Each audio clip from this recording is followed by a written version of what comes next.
but you can always watch. But yeah, it's nice to meet you all. I'm glad you guys came. And if this is something you like, I hope to see you guys back here more when you're able to. So the first thing we're going to go over today, what?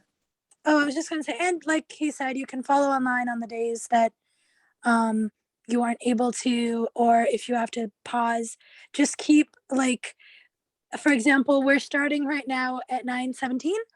And so if you end a specific time, you just count how long that is. And then when you go to the video, you can, okay, it's an hour and something in or something like that. Yeah. And you can catch up. What's the average timelines? Like, you guys do an hour, hour and a half? Probably like 2 on average. It's like, yeah, it differs very much depending on 2 what to we're going 3. for. Tonight's probably going to be 3 to 4, honestly. Which I know not everyone can do that, so that's you why guys are like a master class program. Yeah. It's just because basically we have a syllabus. So here's the thing, and I'm gonna be quick, honey, I promise. So we have a syllabus that we put together of like resources that we found online, blogs, websites, videos, and stuff. And we separated them by week and topic and videos and stuff. And so in theory, we would meet twice a week and discuss things we learned and like basically just a discussion and breakthrough of the basics. But because not everyone has time for the whole thing, or obviously you don't have to do the whole thing, but like if you've seen enough of it and you think you understand it, you can move to the next topic. But because not everyone has time for the whole thing, and a lot of people have questions, it turned into more of like a breakdown of the syllabus and what we learned, and so it goes on a little bit longer. But for those of you that would like to join the WhatsApp, for example, or if you want to be email only, that's fine. You can let me know and I'll share you the things. But sometimes on the WhatsApp I'll post and through email, depending on how many the information, if it's important, or who I know that is actually look at the syllabus and who doesn't have time. I will share stuff on there either from the syllabus or other stuff from the playlist, like highlights, like, guys, this is really important out of all the stuff in the syllabus, this I thought was really good to highlight, and I'll share it sometimes on there. Yeah. There. I'm done. I'll give you just my personal full disclosure for tonight, because this is my first one and I just wanted to get the flavor of it. But I have I can only maybe do an hour tonight, and I have to travel. I have to travel. No problem. I have to leave at 6 a.m. tomorrow, so I have stuff I have to finish up. But I wanted to get the flavor of it and do an hour tonight.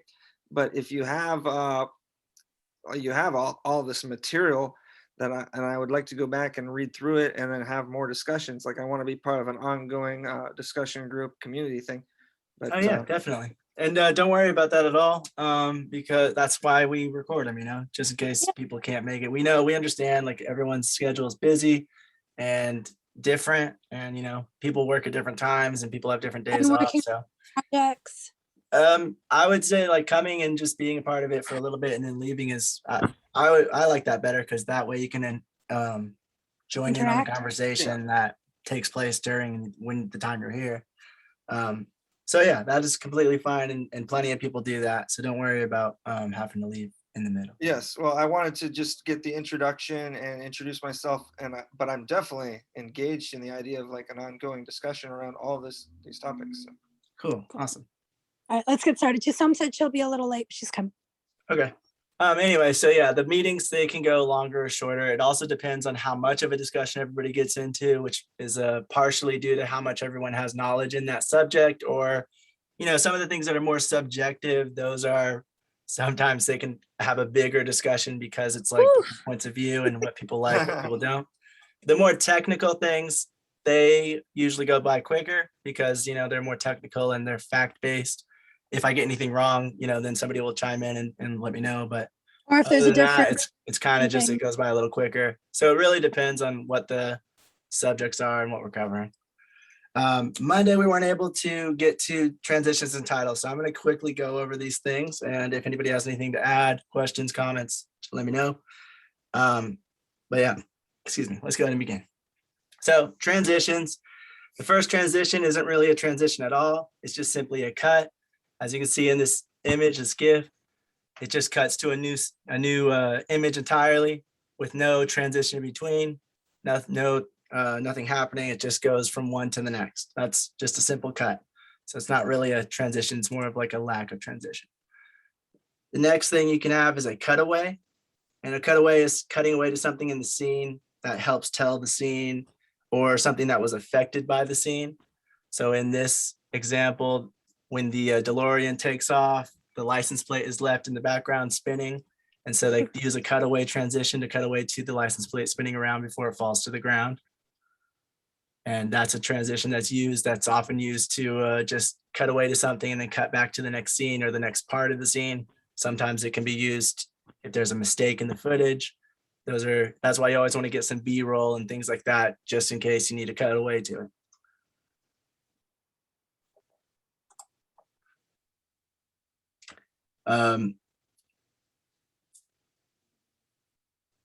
Mel said, so cutting to an insert shot. Yeah, basically, like it's a cutaway. Like an insert shot would be more like something that is random, I would say, more than a cutaway to a specific thing that has to do with the scene. But it is very similar in the way you do it. And it's just used to like further the story or to like further the scene or explain a little bit of a story element. A cutaway might be a cowboy is reaching for his gun, so they cut away to his hand next to the gun, to the holster, he's just getting ready to grab the gun, so it makes more sense of what just happened. Or somebody who has a knife behind their back, things like that. That way it kind of tells the story a little bit more, and you can kind of see what's going to happen next. And it's sometimes used as a transition in between scenes, depending on how it goes, how the scene works. So it's just something to keep in mind. Next thing is defocusing, which you start out the image very clear and you're getting ready to go to your next scene or go to your next image. So blurring starts to happen gradually until it becomes so blurred that you can easily insert the next shot blurred, and then you unblur it and make it more crisp and clear. And that way you just went from one to the next. This is used a lot, especially when things go up into the sky and they're looking at the stars and then they defocus to see like these little blurs in the sky. And then I was going to say, I associate this a lot with 2000s movies for some reason. It was used a lot in older movies. It's not, I think it's still used now, especially in independent films, but you won't see this as often in like the bigger budget things per se. Honestly, a lot of these transitions, besides like match cuts and a few others, are really used a lot now, more often than some of these other ones, like wipes, things like that, which we'll get into in a second. Those were used a lot more in older films. Star Wars is the main known one for that, but some of these other ones are used more in the independent films or more in like just trying to figure out how to get from one spot to the next. I will say, for those of you that don't know, like what match cut is, those kind of things, I would ready to get into it. No, I was just gonna say I would recommend the Studio Binder one about transitions. The video is really good. Their entire series, the shot list series, is very, very good. It explains a lot. Next, you have the dissolve, and the dissolve is also used in a lot of like older movies, I would say. It's not used as much now in like big features, but it is used in some music video kind of thing. Yeah, it's used in music videos. It's also used in like in scenes themselves, not really to go from one scene to the next, but to show something happening in a character's mind. They might do a slow dissolve to show that it's a memory or to show that it's a flashback. And that can be or a to way of meld them storytelling. together for a moment and then have the person fading. Yeah, or like dissolve it just slightly so that both images are in the frame at once, and it looks like someone from the past or someone from another spot is looking at or talking to the person. Yeah, Mel said music videos in general use a lot more varied transitions than feature films. Yeah, probably because they have like shorter amounts of time and they're cutting a lot more. So they want to keep it interesting, I would imagine. So a dissolve is just, it's kind of like a fade, but it goes from one image to the next, where a fade will fade to black or fade to white, depending on what the scene is. There's also dissolves kind of like this that can tell a story element, as in the life draining from their eyes. And that's kind of told as the drain from the shower. And you can see the impact. If you look for it, you can kind of see like where that narrative choice was made and why. And it also kind of blends together with the eye and the hole in the shower, the drain. So you can use these very interestingly, and you can make very creative choices, and movies still do these today. It's just not seen as often as it used to be, I would say. So It is an rather than option. a match cut, that's like a match dissolve. Yeah, right, exactly. And then you have fade to white, or it can fade to black.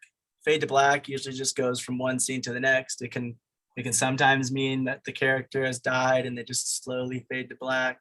Sometimes a movie will fade to black at the end. Maybe like a slow graduation into The fade complete to white, darkness. I actually, if I'm not mistaken, is used more if they die. But that's just like in my experience, obviously.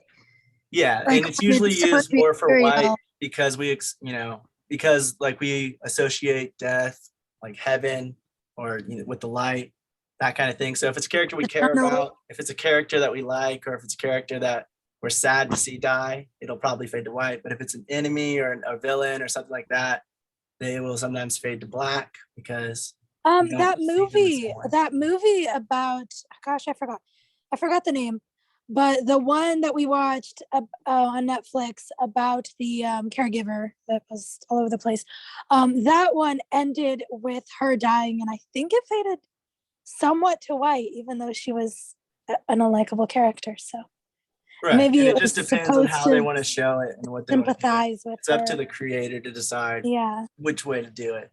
But you can fade to white and black for more than just death. It can be for any other reason, any number of reasons really, but that is another option for transitioning. And this is used especially transitioning between scenes, fading to black, and then starting your next scene in something that's kind of darker, and then going into the next scene can really help sell the effect. And that's kind of like matching it a little bit, but it does still have that fade. So you fade, and then you're looking at something that makes the screen look black, and then the camera slowly jibs up to reveal that we're in the next scene, something like that. So there are different uses for it. And you can do like quick crossfades.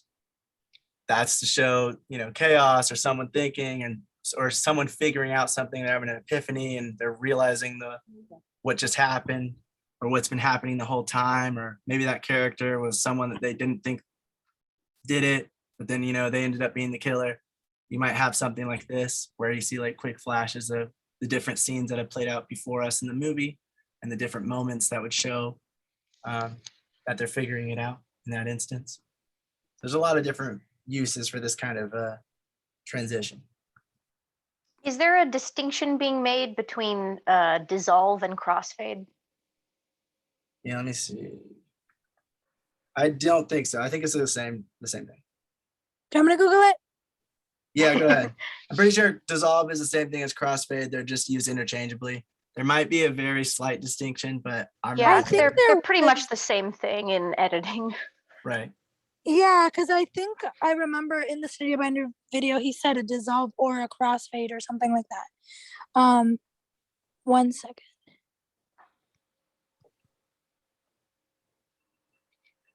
Well, I'm gonna keep going while you look it up. I'm next- almost done. Well, it doesn't matter. We don't have time. The next thing is invisible cuts, and that's cuts that are made to make it look like no cut was made at all. Oh, same thing. Transition, crossfade, aka mixed dissolve. Okay. So the Cool. same thing. Dissolve, first Well, isn't- production. Wow. Fade transition in video. When should they be used? Oh, cross versus film dissolve. Let me see.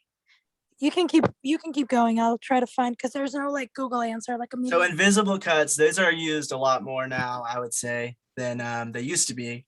And this is like when they make the cut, it's, obviously it's a lot easier to do whenever you're using something that's very visual effects heavy like the Avengers, but it is also used in different movies that are just normal people walking. If they walk past a pole, they'll make a cut at the pole, but make it look like there was no cut that happened at all.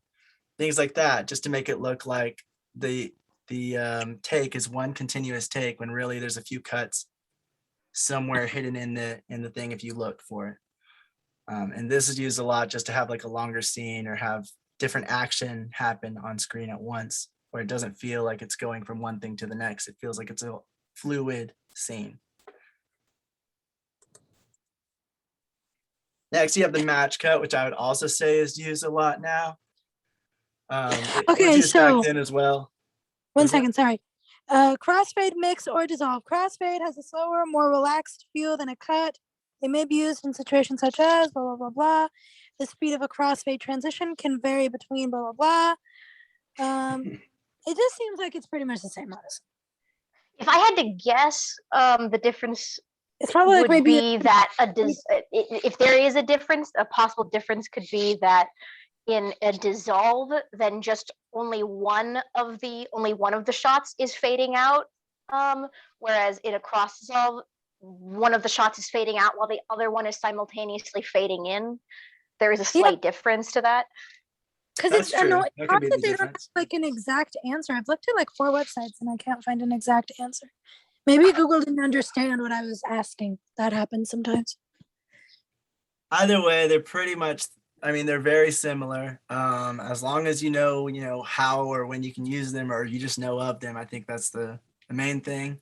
And then choosing when to use them and why. Just make sure there's Yeah. a reason, I would say, instead of it just being. Somebody said like they don't really use dissolves as much now because it is seen as a lazy choice, because it's like, how do I get from this scene to the next? We'll just cross dissolve it, or we'll just dissolve it to the next one. And it doesn't really have a reason to be there or a story element. It just has it's just there to show that the next scene is happening. Same thing with the fade to black or fade to white. If it doesn't have a real reason to be there, if it's not like somebody's dying or there's no reason for it to actually fade to white, you're not looking into the sun and then the whole screen's turning white so you can go to the next clip, you're just cross fading to white for whatever reason, then it just feels a little more lazy. And that is why I would say that is why it's not used as much now in like modern filmmaking, unless it has a story reason. I feel like modern filmmaking, they have changed a lot to be a little bit more about story elements when they're choosing these things. But it depends. But anyway, the match cut. Oh yeah, that's true. Mill said also for a tonal reason. So for the tone of the film, like a lot more films nowadays, the tones you get with that and just the aesthetic it gives everybody, the feeling it gives everybody is a little bit different, a little bit slower paced as well, I would say, when you're doing fades and dissolves than if you're doing cuts or match cuts or invisible cuts like what we're seeing now. But anyway, the match cut is matching one end of the frame of one scene to the beginning frame of the next scene. Yeah. And you can see in this image, they did a match cut where they had like this is Greece. They had where they're imagining having this nice car and all these things and all the ladies that'll like them. And then you see like what the car really is. So that was done for a comedic reason. Match cuts can also just be made to look cool, to transition into the next scene. I know I can't remember what movie it is, but the guy was holding up a bag of weed, camera zooms in on it, or the dollies in on it until they see the weed really closely. And then that turns into trees in the forest for the next scene from like a helicopter point of view. And so sometimes they're just used for a visual to look cool, to transition to the next scene. And sometimes they're used for story reasons or story elements, like in Greece. Sometimes they're not even like visual matches. Sometimes you can have audio matches. I'm sure people have seen this where there's somebody's having a conversation, they're saying something, or they're getting ready to yell, or getting ready to curse. And then it goes to the next person talking in a different place. And that's how they transition between it. It can be used for comedic purposes or it can be used for other reasons, but you don't always have to match scenes based on the visual. Sometimes they can be matched based on like what's going to happen in the audio or what's going to happen next for the dialogue. So the match cut is because they changed the vehicle. So they're just matching the two cuts together. Yeah, the match cut, it's mainly like it's having the same framing. It's having something look similar from one cut to the next. And so it looks kind of like it's blending into it, or like it's or it's just in the same composition so that it just looks like it's matching. That makes sense. Cool. That's a really good cut and scene. It's really There's cool. more like match cutting examples is like him falling, and then it goes into the girl getting ready to be laid down into the pool. That is, what's that movie called? And then you have Up, where they're doing like a fade, but it's also the match cut to the next scene where he's walking away in his, I think that's the one he's having a memory and then he's walking to his home, or it's just later on in time. Makes sense. But those are more examples of match cuts and how they can work in film, even though they're different scenes like this, especially right here. And usually what you want to do is you either want to match the movement of where the person's going. If they're like, he's getting ready to lay his head down, even though he's sideways, the other person's laying straight back, it still works. It still flows pretty well together because we're expecting movement to come out of that side. And then of course, the other one works because he's in the same composition. Everything's the same. We're just seeing the surroundings different, but he is still the same. He's still in the same part of the frame and his movements are still exactly the same. So they match. Next thing is a jump cut, and jump cut is usually just jumping around, showing the time, like a jump in time. That's usually what it's used for. Like in this scene, you can see they're all just sitting around in an office or in their house, and then they jump to later on that day. It's used a lot in like montages, things like that. Use a lot of jump cuts just to show the passing of time, what they're doing differently. If somebody's bored, they're laying upside down. If someone can't sleep, you know, jump cuts are used a lot for these reasons, to show the passing of time and what the different things that the characters are doing in that time are. You know, so that way they don't have to show the actual passing of time. They just jump to it. Now it's the next day. Now it's next day, or now it's an hour later, and they just jump to the next thing and the next thing. And sometimes they'll show the clock like they're doing right there, so you can see how much time has passed. So they'll go back to it at a later point to show, oh, it's been 3 hours, and that's why they're so bored, something like that. Is the part of it where it's like in the same basic shot necessary to it? No, not necessarily. But I would say that is the most common use of it, because then you can see that it's like it's meant to be there. Because if you're jumping with a different framing, different composition, or if you're in a different spot, it's a little more jarring, which is more like a smash cut. But I do believe jump cuts are used in multiple ways, like what you're saying. Like they don't just stay in the same framing every time. There's a jump cut from there into the clock. The next thing is a whip pan, and a whip pan is just like this. They're whipping to one, and they're whipping back to the next. Really And in between that whip, they are cutting to the next part of the scene. Or that's the transition in between. You can't see it, so it feels fluid. It feels like it's the same. A good example is this one right here. Obviously, that girl is not in both places, but in between that whip pan, she is cutting to the next part, making it look like it's one fluid motion. Yes, I think we went over a little bit about this on one of the other sections that we studied. Because I remember seeing a similar video where they showed. Yeah, this was early on. Yeah, we did. I think it was under like camera motion. Yep. Because there's panning, then there's whip panning, but then using it for a transition purpose, you can do that. And you know, some of these things bleed together, so some of these things are going to be kind of discussed once or twice later on. Yep, and then we have the wipes. Wipes are used all the time in Star Wars, different ways. Wipe is basically just wiping one part of this, the last frame of the previous take gets wiped away into the new take. I like that. Different ways of doing it. You can have tons of different kinds of wipes. It's a There's wipe. the circle wipes. There's the ones that go from bottom to top, left to right.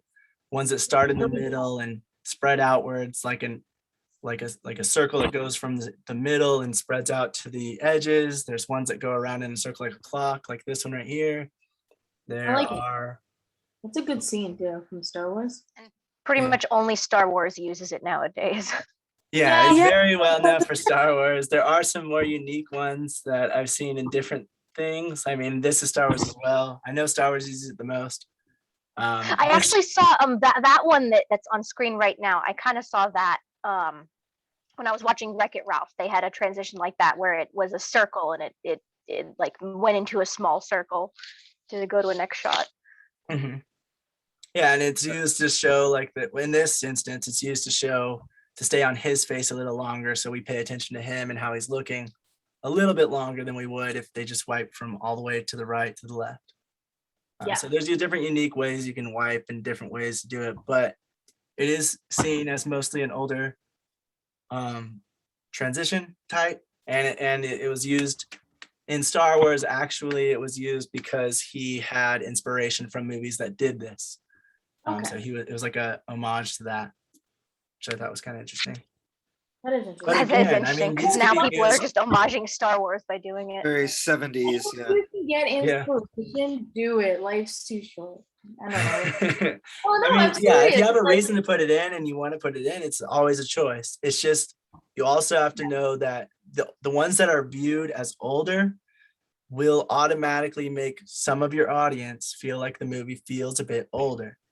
Maybe Okay. you're doing that on purpose because the scene is supposed to feel older, or you're calling back to something like Star Wars or some other movie that had it. But just know, you just want to know like the different transitions that used to be used. If they're not used as much anymore, if you're choosing to use it, just know that it might make it feel a little bit older depending on what audience member you have watching. There is also, depending on depending on your editing and your cinematography, it can also look like a style choice, or it can just look old. It really depends on that as well. Yeah. Because it can look more like a style choice if you choose and if you do it in a certain way. But yeah, it's pretty hard to find that balance of like making it look classic but still, modern.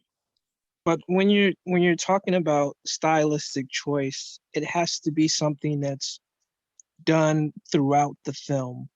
So like if you just do like one of these cheesy transitions and you've only done it once, it's kind of like it brings attention to everything else you've done. So it has to be something continuously done throughout the film. Like if Yeah. you say like because a mentor of mine brought this up to me when I was still in film school, and he was telling me because he had pointed it out because I was using a cheesy transition to mask a really bad cut, and he had pointed it out, and I was like, "How did you know?" And he was like, "Because you only did it once." He was like, "If you did it throughout the whole film, it would have looked like a stylistic choice. But since you've only done it once, and it was like the old VHS, the VHS static goes up the screen and then I cut to something else, and he Mhm. called like immediately, and I was like, "How did you know?" And he's like, "Because you only did it once in the film." He says, "If you did it like 3 other times, then it becomes a stylistic choice and we accept it. But if you only do it once, then it becomes your error, your blooper. It's not a stylistic choice anymore. You're covering something up."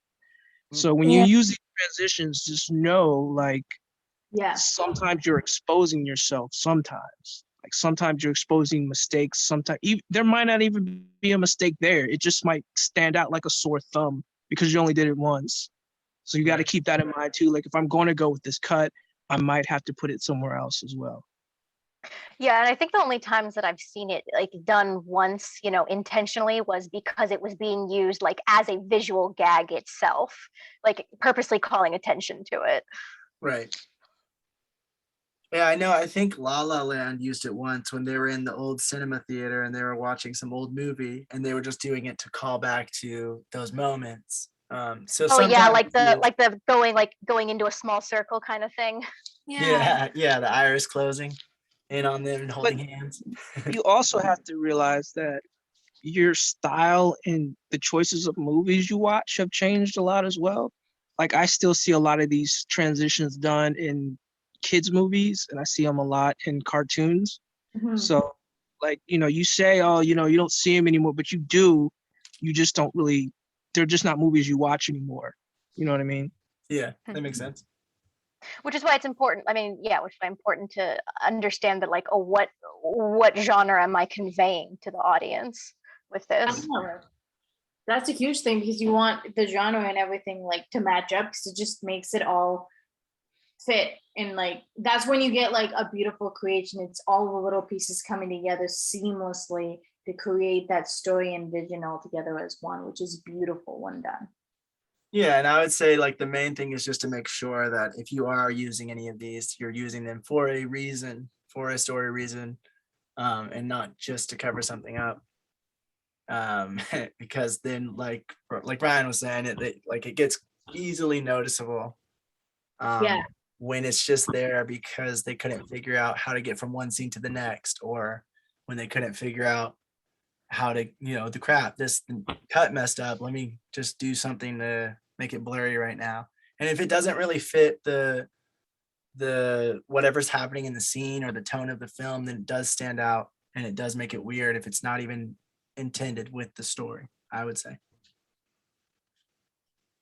So the next thing you have is kind of the same thing as, well, it's kind of a mix. It's a mix of a match cut with a dissolve, where it looks like you have the people framed the same and you're ending one scene and starting the next, showing the next character. Sometimes this can be used for a story element to show the similarities between characters, or the exact opposite. It can be used to show how different they are and how they're treating that situation differently, or their different lives. But this one could be used to just go from one character to the next, and show kind of like, either their similarities or their differences. And that's usually what it's used for if you're morphing from one character to the next, kind of like this. Yeah, and obviously you can also do it just because, like that. Oh, that's cute. Also, Yeah, it's used a lot to show That one's you got to age, use like software for that. right? It's It's also used to show age. You can show like somebody getting older. Notebook, the lady that the wife. I think, was she the wife? Yeah, I think she was the wife.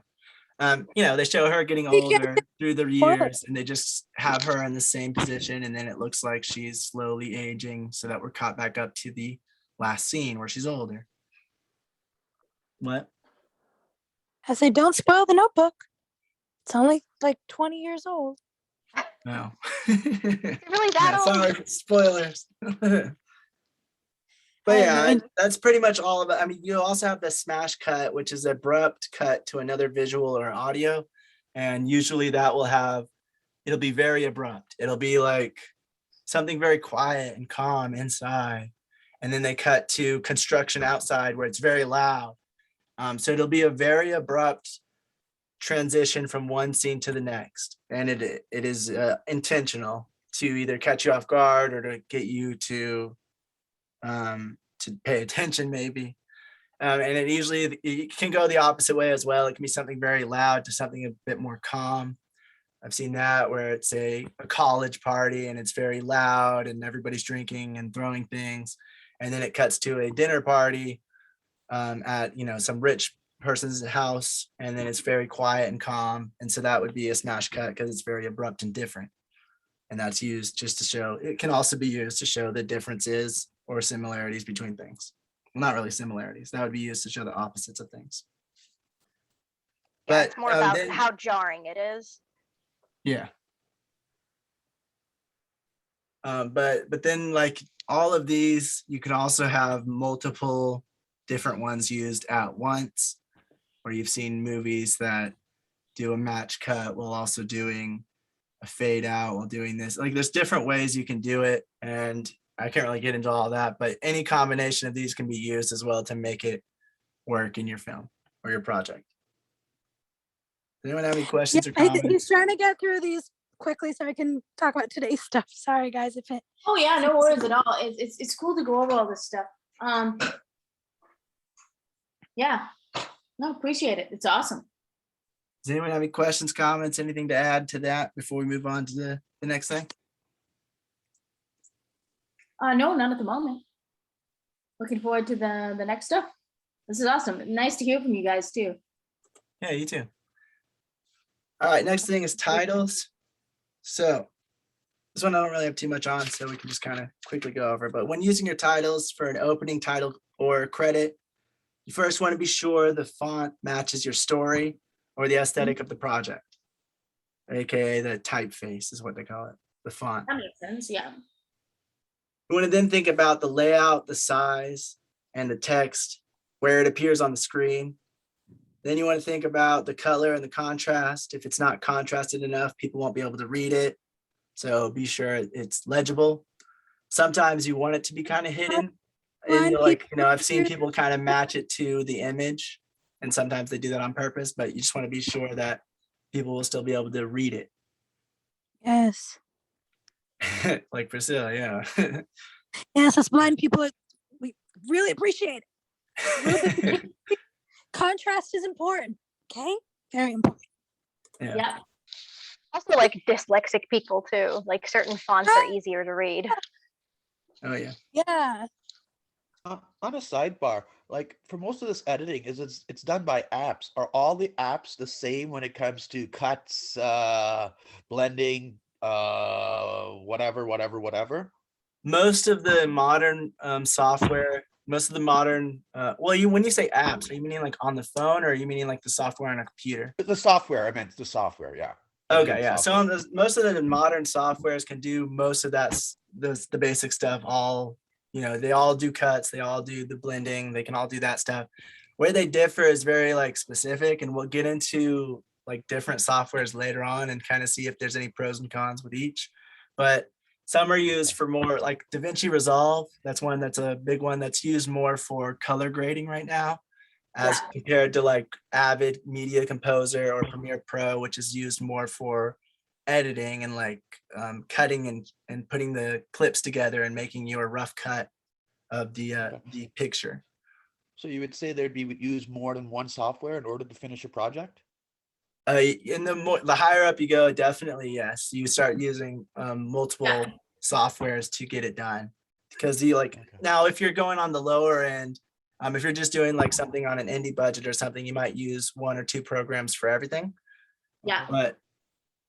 But there are multiple editing softwares that can do different things for like various reasons. Like some things can handle After Effects, can handle visual effects, titles, things like that a little better. They have a little more options to it than something like Premiere Pro. Oh, sorry. Sorry. Is there any of your videos or your YouTube's things that points out one specific program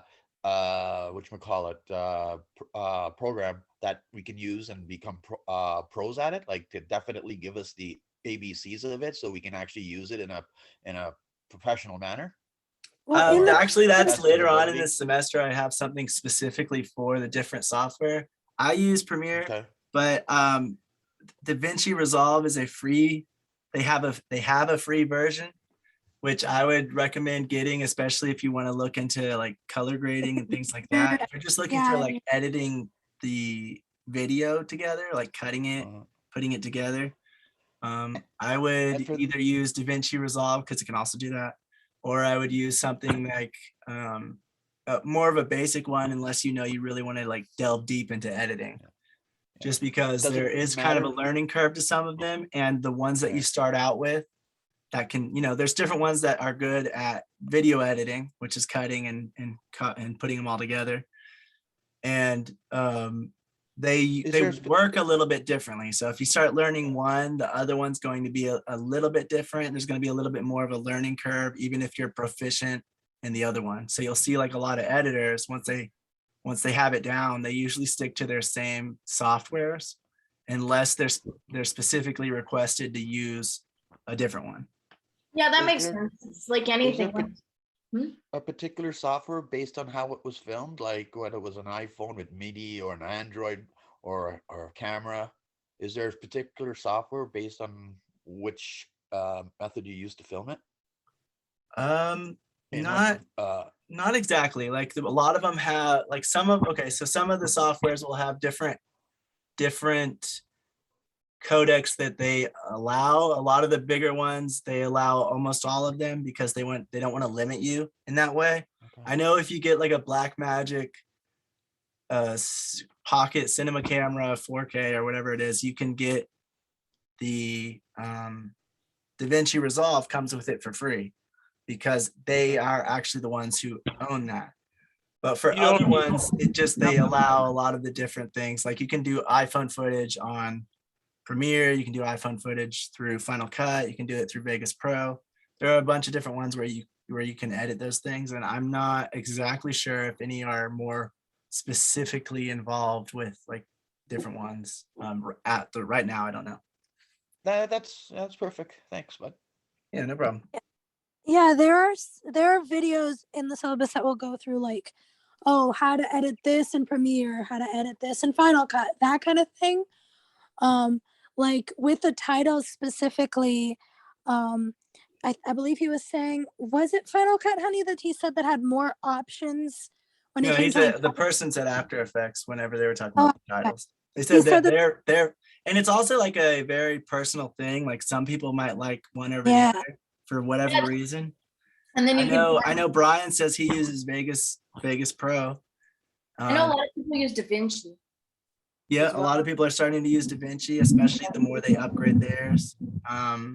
It's different, but it's similar enough to where you can get the same thing done if you're just doing more of like a basic thing like YouTube video or something like that. I would say just like cameras, and the more we're learning about different kinds of camera, different brands and stuff, the more we're discovering that different people have their preferences and things and different brands that aren't necessarily better or worse than each other, but they're better at different things, or they just prefer for the look of it or something like that. Just like that, I believe that a lot of people have their preference in editing software, and each one of them have their pros and their cons, and certain things that they can do differently, or this aspect a little better than the other. It really depends on what specific thing you are trying to accomplish. But as a beginner, like someone who is doing basic work, just basic shooting, just basic editing, I feel like they all could work well for you. Correct me if I'm wrong on that, Brian, or anyone else. But I feel like so No, I far, agree. I believe like most of the ones that you could get now. That's why I said I would go for Davinci Resolve. It can do picture editing and things like that. And it's free. They have a free version. And then it also has color grading if you'd like to get into that at all. But if not, if it's just like cutting video and things like that, all of those can do it generally the same. I don't think there's really one that's better than the other necessarily. So yeah, if the you're thing learning is it, with oh, DaVinci sorry. is that you keep mentioning it is a free software, but don't let the word free deter you from getting it, because it is actually a very serious software and it is very complex. So It's probably going to be one. They're not going to be free forever. They're Right. just I'm doing- okay. Yeah, I agree, Brian. Like, so I'm saying free because that's to get it. Like, it is the best free software. In my opinion, it's the best free software you can get. personally, a beginner, I wouldn't steer them towards it specifically because it's so complex. It is free, but it is very serious at the same time. I think that's what I he's tell trying. people Oh, go that ahead. because like somebody had mentioned a lot of people use DaVinci now. From when I started 10 years ago, it was people were using Final Cut 7, and that was the industry standard. Like if you wanted to find work, you wanted to do Final Cut 7, and then Final Cut upgraded to Final Cut X. Nobody liked it, so then everybody jumped ship and went to Premiere. And nowadays, Davinci, like people just, people jumped to Premiere. Nobody wanted to, they just did because it was just so against Final Cut X. And now everybody's jumping ship again to Davinci. And it's not that it's free, it's just that, like I said, it is a very serious software. Like its main purpose is for color grading, but it also has the ability to do a lot of stuff editing wise as well. I think what he meant by like use that one since it's free is more because he mentioned that he's like working in beginning stages and he's learning more about it. I understand why he said it, but at the same time, like me personally, if somebody were to ask me like, hey, what software would you recommend for a beginner? Like, I don't know. That's kind of like, I would just say that I understand that. I understand because like I would not consider Davinci particularly intuitive, like relatively in terms of other softwares. But I think what he means is just like if you are not in the capacity right now where you're willing to pay for an editing software that you don't know very well, if you'd like to try out something that you don't have to pay right now and learn your way around it. But yeah, if you do have the means to pay that monthly fee, I believe we looked it up and it was like $20 a month, but the basic plan was like 10 for Davinci Flex or Davinci something like, not Davinci, why am I saying Davinci? For Final Cut something. No, Final Cut has a one-time cost. Not Final Cut, dang it, it's all the words. Premiere has a subscription based and Avid has a subscription based. So you can subscribe for a month and test it out. There's also free, more basic versions of things like there is VideoPad Pro, I believe it's called, and it's like a free version that's more basic in its design, more easy to understand and get involved in. And then there is a scaled down version of Premiere Pro, which is Adobe's version, and it's Premiere Elements, and they have different versions of that. The newest versions on their website, you can get it. I think that's like $100. So it just really depends on how much you're trying to do and what you're trying to do with whatever you're trying to edit. Are you trying to just edit and get involved in it and start learning it and getting deeper into it to try to do editing, or are you just trying to edit this one thing because you have it? Those are the different things that we'll talk about later on as well when we talk about all the different editing softwares. But that is something that you'd have to figure out how deep you're trying to get into it. So that's what I was saying. If you're trying to get into editing, Davinci Resolve I would recommend just because it's a free version. Yeah, there's a huge learning curve, but once you know it, you're going to know it and you're going to be able to use that thing to get actual work. But to get a different perspective, let's say, he recommends that one because it's a learning curve, but at the end of the day, it's a free software, which I do not believe it's going to be free forever. I think that they're doing it now so they can get more people using it.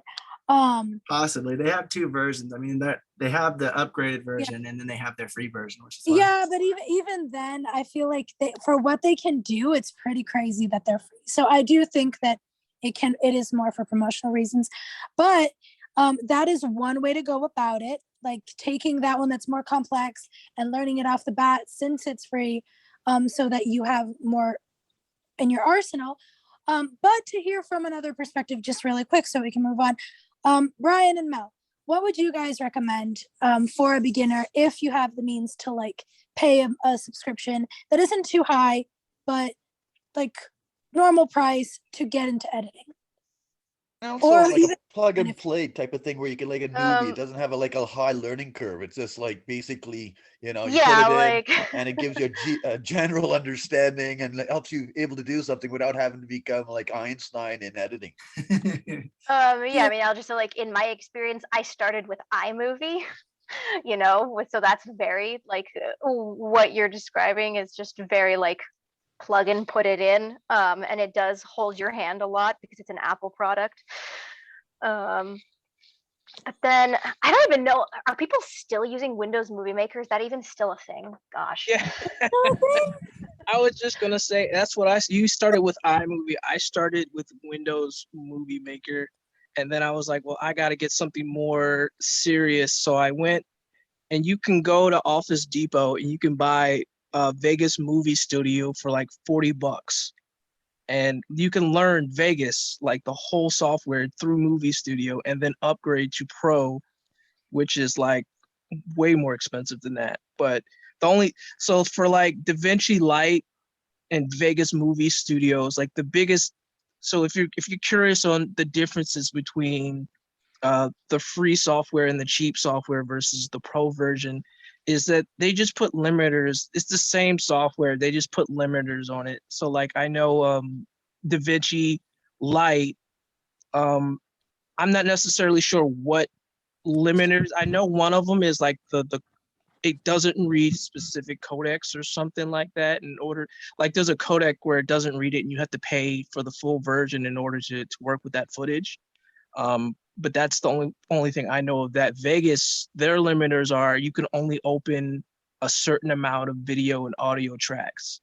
And like once you get more experience as an editor, you're gonna want more video and audio tracks, and it just becomes annoying because now you're trying to figure out how to edit around this with only having 5 tracks of audio or 5 tracks of video. So then you just cave in and buy the original software. But Movie Studio and iMovie, or should I say Windows Movie Maker, is where a lot of people begin at, just because it comes with your computer. But later on, if you're trying Exactly. to get more serious about it, you can look towards purchasing. For me, I bought Vegas just so I can learn it. I never look back. So when I discuss editing with clients and stuff, it depends. Like a lot of them want you to edit on Premiere, but then I said I can edit faster, and because I know that software a lot better, I can edit way faster in Vegas than if I were to edit in Premiere. And the reason why they want you to edit in Premiere is because they want the project file so they can send it off to some other editor if they fire you or something like that. That's the only reason why the industry has become that way. But for me, like I learned Vegas literally on my own. And this was like before tutorials were like a big thing. Like I was learning just clicking, and then but now like you have tutorials for just about everything now. So yeah, you heard from them, and I would recommend, if it's editing, you can, like I said, the playlists are there and there's specific ones on editing. If you don't find it scrolling through the playlist, I feel like if you just put in Google like the pros and cons of each and which one's better, not Google, YouTube, you can find it. But we will discuss it later in the semester. If it's something that you need now, I mean, you can totally look through the playlists and through YouTube, but we will be discussing it more in depth later on. I just wanted to get like different perspectives, because maybe that might help. And we have no way of knowing like how well. I guess we could ask you, but then we'd be in like an hour conversation of like what exactly you're trying to accomplish and how much you want to learn and do and all this kind of thing. So it really depends on that, how much you want to get out of it. If it's a one and done situation, like they said, if it's you just want to learn and edit this one project you have, or if it's, oh, I want to learn how to edit and I want to be able to work with it more in the future type of thing. And like I said earlier, it is a lot about preference. Just like different cameras, just like different softwares. Some people swear by Premiere, some people swear by Vegas, some people swear by DaVinci. It can be very personal and very much of preference and what you want to accomplish with it. But yeah, hopefully that answered your question a little bit. I'm sorry if it was a little convoluted and complicated. Google Vegas and it's advertises editing. Oh, there you go. He said he Googled Vegas and it's advertises editors for beginners. Thanks. Yeah. Oh, hi. Like I would say that Vegas was very easy to learn. I'll just put that out there. Because the mindset of everyone is like, Coda is the kind of person, he's like, if I'm going to learn something, might as well do the hard thing. Because once I master the hard thing, I got everything else down. Like that's how his brain. That's when it like when you get good at stuff, it's just like it doesn't go away. You have them in your back pocket. So it's like you get really good at one software, and then it's like you need to learn a second, and then you need to learn a third. It actually is easier to learn a second and third. No, definitely, I agree. Oh, yeah, definitely. Yeah. And so it's just different perspectives of like he's looking at it from that perspective, and they're looking at it from like, okay, you just want one and done, or oh, just beginning and that's it, and then later on you can learn all the other stuff if you want, you know. So yeah. Yeah, I think like Brian and I would just be like afraid that someone just starting out would be too intimidated with Davinci. Oh, Yeah. Yeah. well, if you're too intimidated, I mean, then you could always ask somebody to like, walk it through on the beginning Yeah, stuff. but Get you sometimes that started. takes more time. I can understand. Like if it's a one and done situation, you just want to learn like beginner stuff. You don't want to be intimidated and having to constantly go for someone for questions and constantly have to like take time out of your day and their day to like, so I can understand it. It varies very much on what you want and your mindset and that kind of thing. So, Yeah. sorry if we complicated it a little bit for you in the beginning. No worries. It's all good. All information is good information. Definitely. Yeah, and that's what I like, because of having all the different opinions and the different points of view, and like, me, like Priscilla was saying, like I like to learn something, and if I'm going to learn it, I'll just learn the hard thing so I can learn everything else the same way. But for other people, they might want to learn something more easy and then ease their way into it. So I can understand both ways, and that's what I like about this group, is hearing all the different perspectives on everything, especially from Mel and Brian, who have edited a lot and they know a lot more than I do, because I've edited some stuff, but I'm learning as much as anyone this semester, because there's some things that are very hard for me to wrap my mind around. Yeah. All right, so back to titles. You want to make sure that they stick out, that they're able to be read. I mean, you don't have to make sure they stick out, but you just want to make sure that they are legible and that you can read them. Otherwise, there shouldn't be a title there, because what's the point if you're not gonna be able to read it? So just be sure that when you're making it, it is easily able to be read and it sticks out enough to where you can read it without blending into the background, or without having the contrast too low to where you can't even see it because it looks just like the sky, or it looks just like that rock, so you can't really read it. Another thing is, like, if you have a really long title, something like The Girl with the Dragon Tattoo, or one of those other titles that has like, well, Lord of the Rings, for instance, Lord of the Rings, Two Towers, and all that other stuff. If you have a really long title or a really long credit or something that you're putting up there, and you're using different fonts for each different paragraph, just be sure that the general rule of thumb is to not use anything more than 3 different fonts, because it starts to look crowded and it starts to look ugly. So you want to do like your top one in one font, and another one in the next line in a different font. That's cool.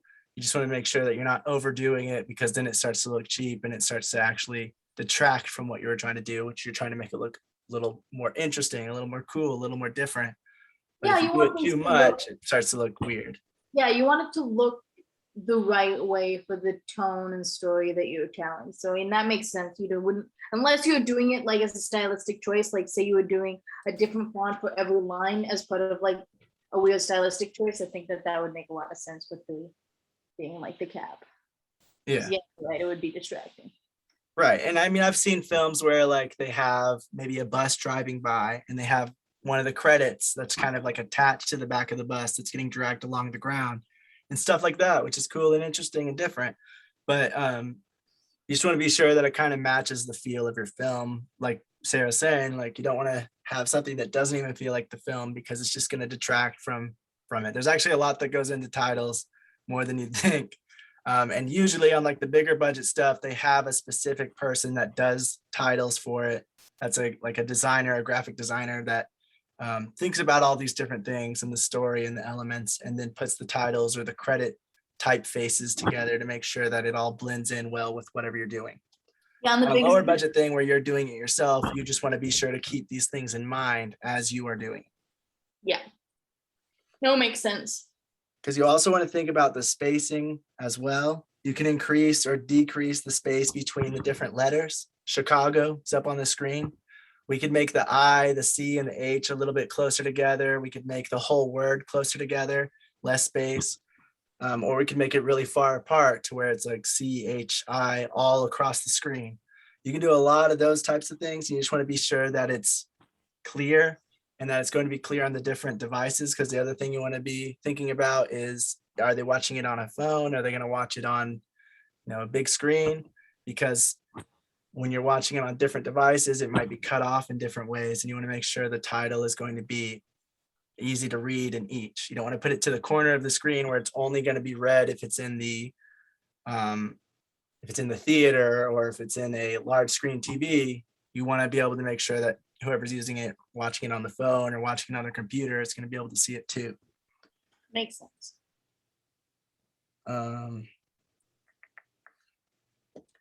There's also a lot of different effects and animations you can use in your titles. Just know that usually keeping it more simple is often better. Yes. Oftentimes, like simple with just the right amount of like pizzazz in the right places just makes it look good. Yeah. Because if you add too much to it, it just starts to get overwhelming, and it just starts to, again, it starts to detract and starts to feel more cheap. So really, it's like the more you start to do on it, the more you change it, and you're making it you're fading it, and it's going from dark green to light green on the other side. And then it also has a shadow behind it. And then it comes in on the screen and it's popping out.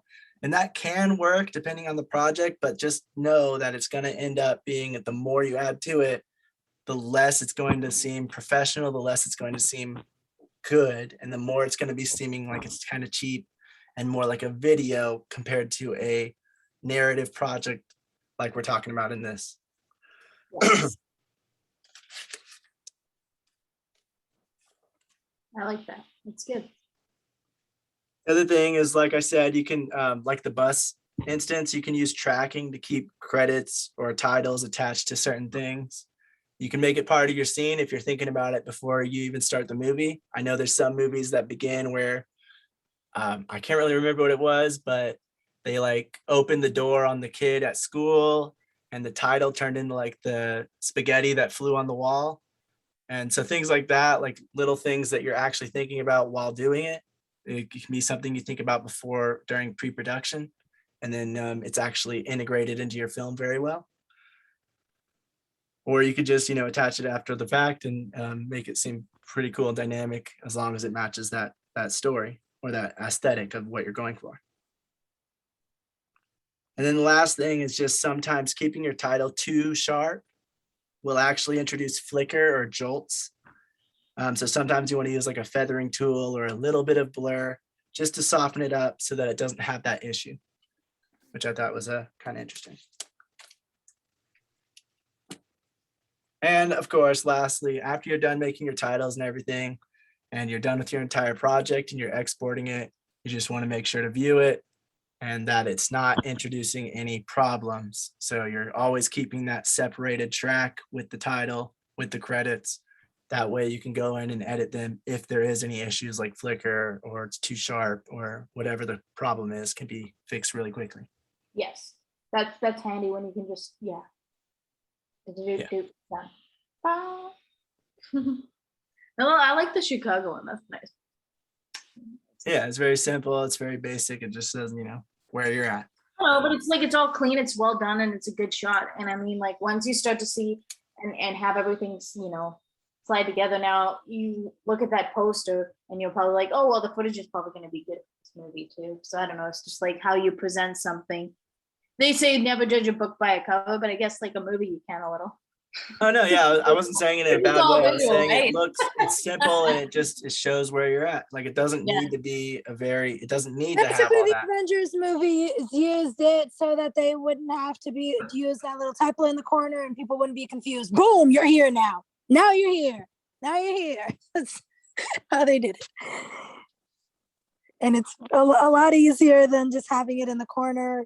It's like, Also, so with something interesting. with the title, when you're grabbing it and moving it around in your editing software, it'll show the grid. So you'll be able to see where the actual middle of the frame is and where the middle oh yeah, that too. horizontally, vertically, things like that. So you can actually align it just how you want. So that is the last thing to keep in mind. Does anyone have any questions or comments? Anything to add with titles?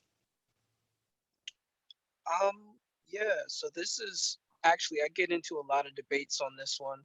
Which This is is what- this is like a break of your film because there are small, it's amazing how small, subtle things like text can give away, you know, or just lessen your film. Like, I got a big thing, like a guy had all this, the cinematography was good, the lighting was good, the sound was good, but then you get to the ending credits and it's just like Times New Roman text and they're like big and goofy looking text. It's just like, I was like, you did all that work and then you get to the end and it's like, now you're just showing me that you're low budget here in the credits. And he's like, oh, it doesn't matter.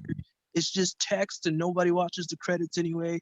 And I was like, you'd be surprised. Like some people sit through a movie and watch the credits. Some people watch that stuff, but I'm not going People who Not are because of Marvel. Because No, of Marvel. I've actually heard. I've heard people who work for grant companies and companies who like give grants and help finance stuff say that if they like a movie at a festival, they will stay to the for the credits and they will read them and like look up some of the names because they thought they did a really good job. So there you go. Like that's especially now that every movie now has a post credit scene or something that makes people sit through the credits nowadays. So it is kind of a deal. And now like it's actually been included into the filmmaking process. There's like a whole nother department. Like if you have like basic text, like the one you see like Chicago and stuff, but then you have others who are like 3D animation and where they ingest it into the actual frame to make it look like it's a part of the picture or whatnot. But yeah, this is like one of those subtle things that kind of like either they up your film value or they kind of just take it away. Like me personally, like I just have this niche against plain white text on a black background, which is done in some of the most popular movies. There's nothing wrong with it. It's just for me, I just, I have to put some kind of color behind it with a drop shadow on there or something to kind of make it stick out. But I don't know, everybody's different and there's nothing wrong with it. But for me, I'm just like, I just can't do the plain white text on a plain black background. I have to have something. you're more stylish. Yeah, something that kind of like bring it out a little bit. I mean, but that's not to deter you from doing that. There's nothing Yeah, wrong like with it doesn't make it worse, but it also doesn't make it better. Yeah, some movies are like, you get it, okay, they're, but the whole white on, it's kind of like it's not really a cliche, but it's kind of just a common thing that's to be expected. But if you have a Yeah, big, it's a standard.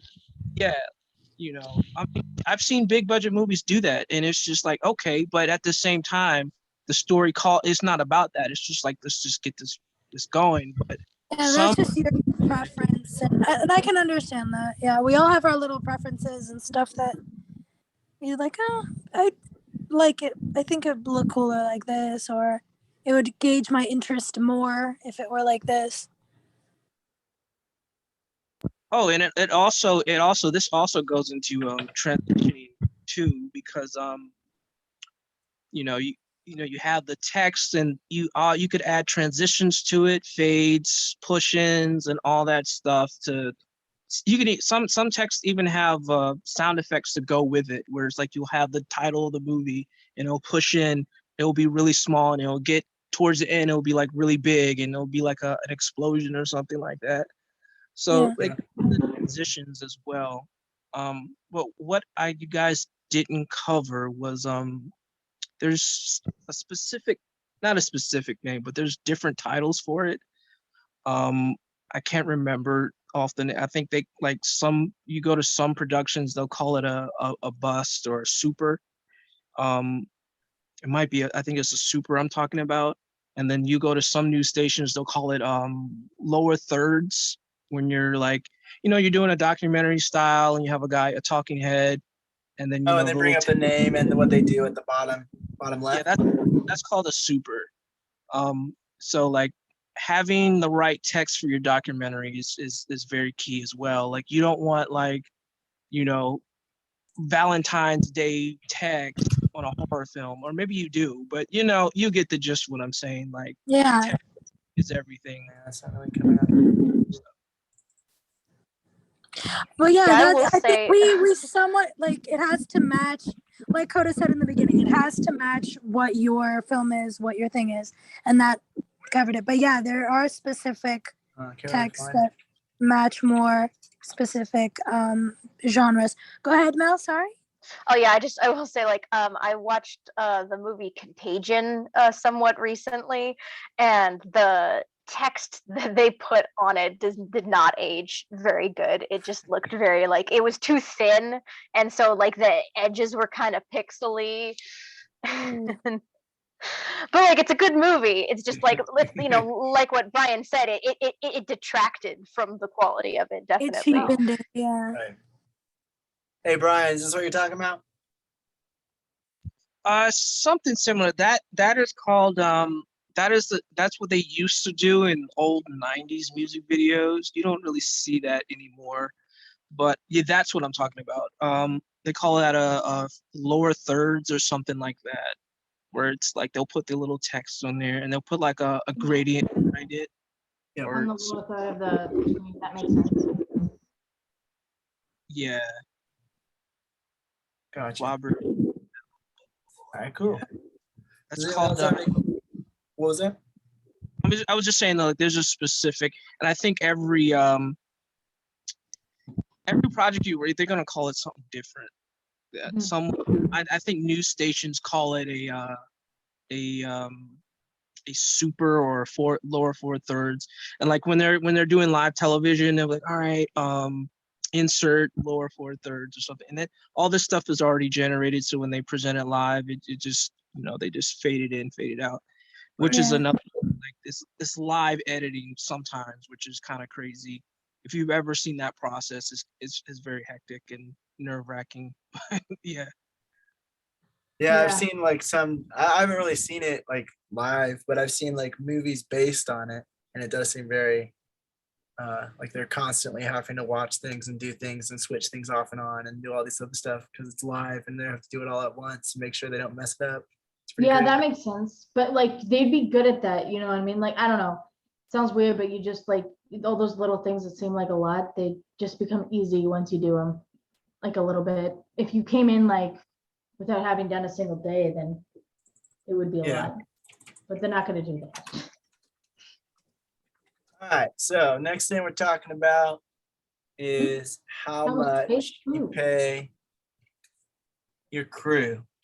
And this is going to be different based on the project, the budget, where you are, tons of different factors, what is done in this project, what the project is, how long it's going to be.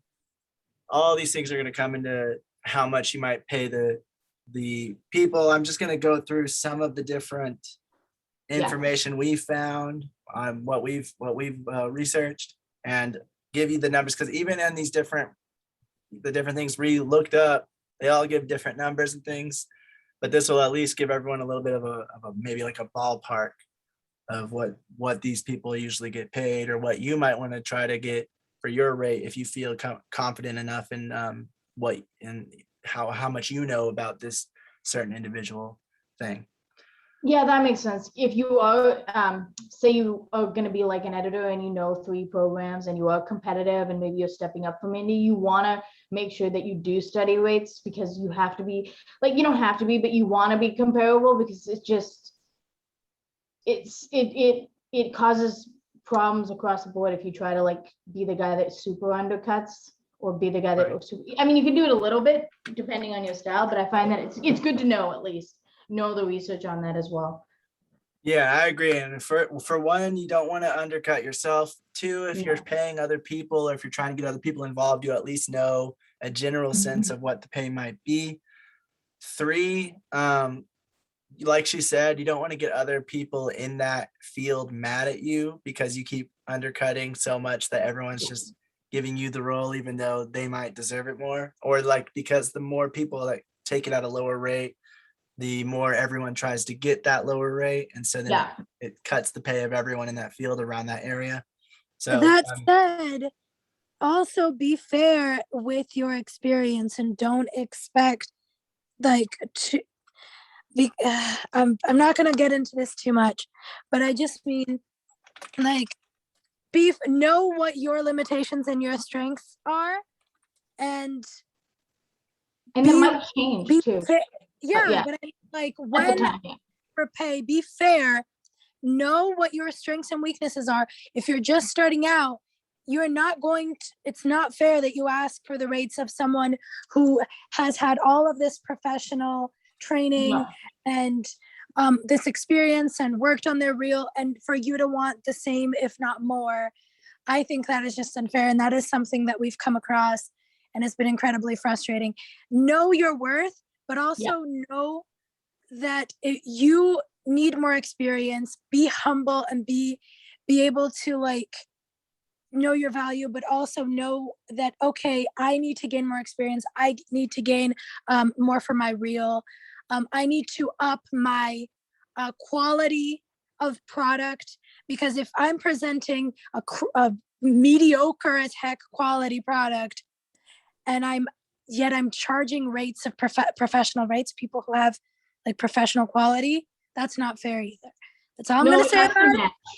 It has to match. Like if you're newer and you are honest about that, be like, and you still know a lot, then you go, hey, look, I'm offering a lower rate because I am a little less experienced. Then at least then the person hiring can go, no, for this project, we need to know somebody who is like super advanced. We can't do it. Or they might be like, yeah, actually this could work.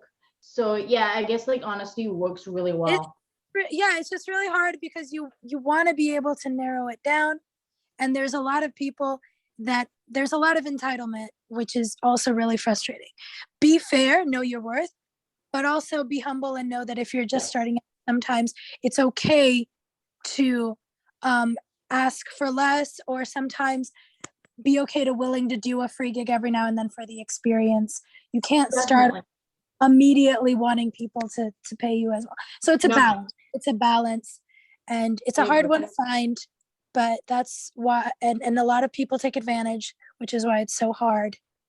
But yeah, that's all I'm gonna mention. Cause I think that's fair. It's just like, and then also I want to point out that sometimes, if you're doing rates or something, you might screw up. You might accidentally ask for too much or too little.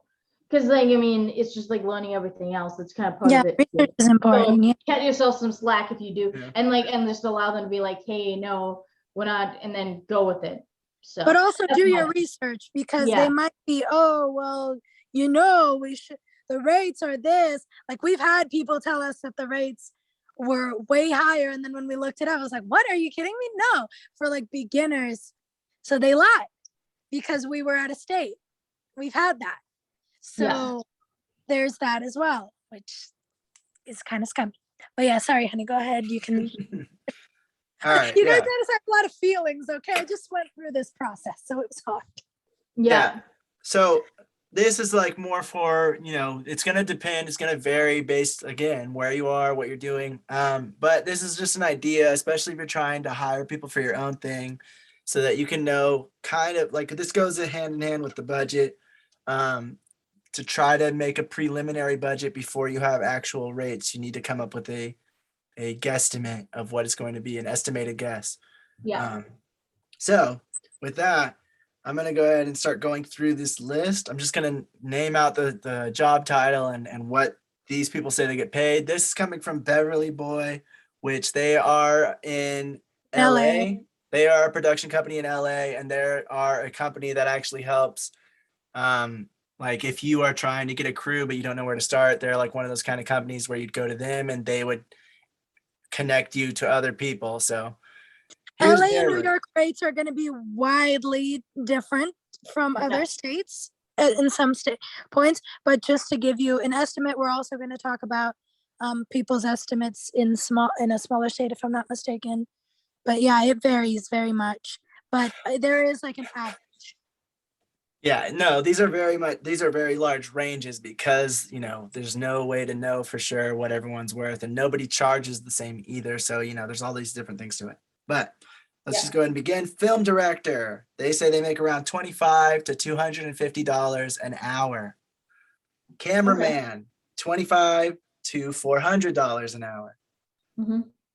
DP, the day rate would be around $1,500 to $2,500. Yeah. Camera op, day rate, $850 to $1,250. Mhm. Digital imaging technician or DIT, $500 to $750 a day. Mhm. Again, LA. Gaffer or a key grip, there's around $500 to $600 a day. Grip or electric, they're around $400 to $500 a day. Something called swing, which is like people who come in and set up the set right before they work with, I believe they work with the art department, and they kind of just switch around the things really quickly. If the set has to be changed a little bit, they come in and switch some things around. $350 to $500 a day each. Sound recordist, sound mixer, things like that, $900 to $1,200 a day. If you're shooting in a studio, they usually require you to spend about $100 to $400 an hour. And if you're hiring somebody to help you out with recording narration or voiceover, they say that's about $100 to $400 a day. Yeah. Whew. So Yeah, that's like for high end stuff. I mean, yeah, this Yeah, is like high end stuff, but you can start to Yeah. see like how it starts to add up really quickly depending on what you're trying to do. So now we're going to jump into another guy's estimates, but this is from 2016. So keep in mind, you'd add a little bit to each of these. you'd have to count. He had also said he was working in the industry, but he wasn't in LA. He was in, I believe it was New York. It was either New York or Boston. I can't remember exactly, but he said camera operators make around 400 to 700. But then you also have to think about like when you're hiring a camera operator or when you're hiring sound or somebody like that, they might have their own gear and they can charge a, what's it called? A kit rate. Kit rental, yeah. Yeah. No, that makes full sense. And so their day rate might be 400 to 700 a day. But then they also say, and because I'm bringing all this gear to your set, it's going to be an extra this amount per day. Yeah. And it's going to range depending on the quality and the amount of their equipment they're bringing. But just keep that in mind that if you're hiring people to have their own equipment, they can charge a kit rate, which is just like you're renting out my equipment basically. So you have to pay me for it. This is kind of what the deal is there. Sound that he says is about 400 to 700 a day plus gear. Director of photography or DP, 650 to 1,000 a day. A PA, production assistant, 150 to 300 a day. Editors, 1,750 to 4,000 a week. Or they might do it per day. It just depends how they're doing it, but it would be like about 300 to 400 a day or something like that. Maybe a little bit bigger. Depending on what they're editing and things like that. Again, and a few notes with like those kinds of things. Day rate is usually for 10 hours for commercials or 12 hours for film. So the standard day is often seen as 12 hours. If you have union, then I believe it is 8. It's either 8 to 10 hours. And then after that, you have to pay overtime, but that depends on what union they're part of. And also the area you're in, and any local laws will also change that. But the standard across the board, just for like basic starting out, is about 12 hours for film. That's like the standard day that everyone kind of thinks is like how long it's going to take to do it. Overtime is usually paid 1.5 times the day rate, or overtime is like 1.5 times the hourly rate. Or it can even be 1.5 times the day rate, depending on how many hours you go in or what they sign that contract in. Which is also why you always want to make sure your contracts are good. You know what's going to happen. If you sign a contract with them that says it's going to be a 12-hour day, but if we go over to 13 hours, we'll pay you 1.5 times your day rate. Well, if you work for 12 hours, 12.5 hours, now you have to pay them an extra half of their day's rate. So if they got $400 that day, you have to pay them an extra $200 just for that half hour that you went over. So you always want to be thinking about those things whenever you're signing any kind of contract, because the wording is going to differ and make it depend on how much you actually told them you would pay them. Yeah. There's also, state, federal laws still apply, so you have to keep those in mind. And other countries are going to have their own laws regarding film, regarding, and it differs depending on if it's union, it differs depending on the budget of the project, things like that. So, but you always want to look up local laws and make sure that you are paying at least minimum wage or above, or following the guidelines of if they have any specific laws regarding film and crew. All right, now we're gonna go to this other people that were talking about non-union. And they were saying the line producer or the unit production manager, they usually make around 650 to 850 a day. Mhm. They say the director makes about 850 to 1200 a day, Yep. where union is typically around 1200 a day, depending on if they're just, a regular director. If they're a big name director, of course, they get paid a lot more than that. But the typical director would just make around 1200 a day, even on union. So 1200 is a higher end on the non-union side. Mhm. Production assistant or an art production assistant, things like that, they make around 200 to 300 a day. Director of photography or an art director make around 850 a day to a higher number, just depends on what they're going for. Makes sense. First- Seems like a lot, but it takes so much time to get those jobs, and you have to know so much. So it's like a lot of those jobs you get the high numbers, like that's like the top. I don't Yeah. know. That's what I'm saying. From It's what like, I've it's like seen, people that have and worked for a also- long time. You know what I mean? I'll oftentimes get those jobs. Yeah, from what I've seen, it also is because the most places that have those jobs also that are doing that work also have a higher cost of living, and so a lot of the upscale pricing is to account for that cost of living in those towns where you're doing that work. Yeah, that's true as well. That's So I true. calculated, because I was doing the calculations with Coda, like, okay, well, because it can be a little frustrating because it's like, wow, a doctor's making less or the same as these people, which it's still hard work, but it's interesting. And then you calculate, and I was like, well, if it's New York or LA, if you look at the cost of living, cost of apartment, cost of rent, cost of food, blah, blah, blah, it is a lot. So it's it makes sense that those, and it is an industry that's very niche and very valued and very like I want to say like let's say a little gatekeeped in a certain way as well. So I can understand as well to that extent, like why the prices would be as the cost would be as high as they are.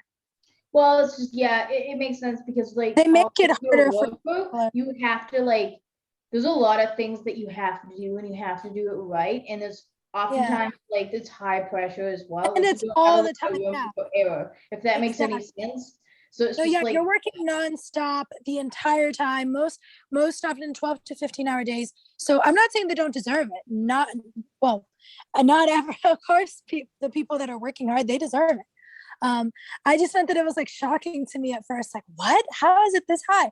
And then you understand a little bit more.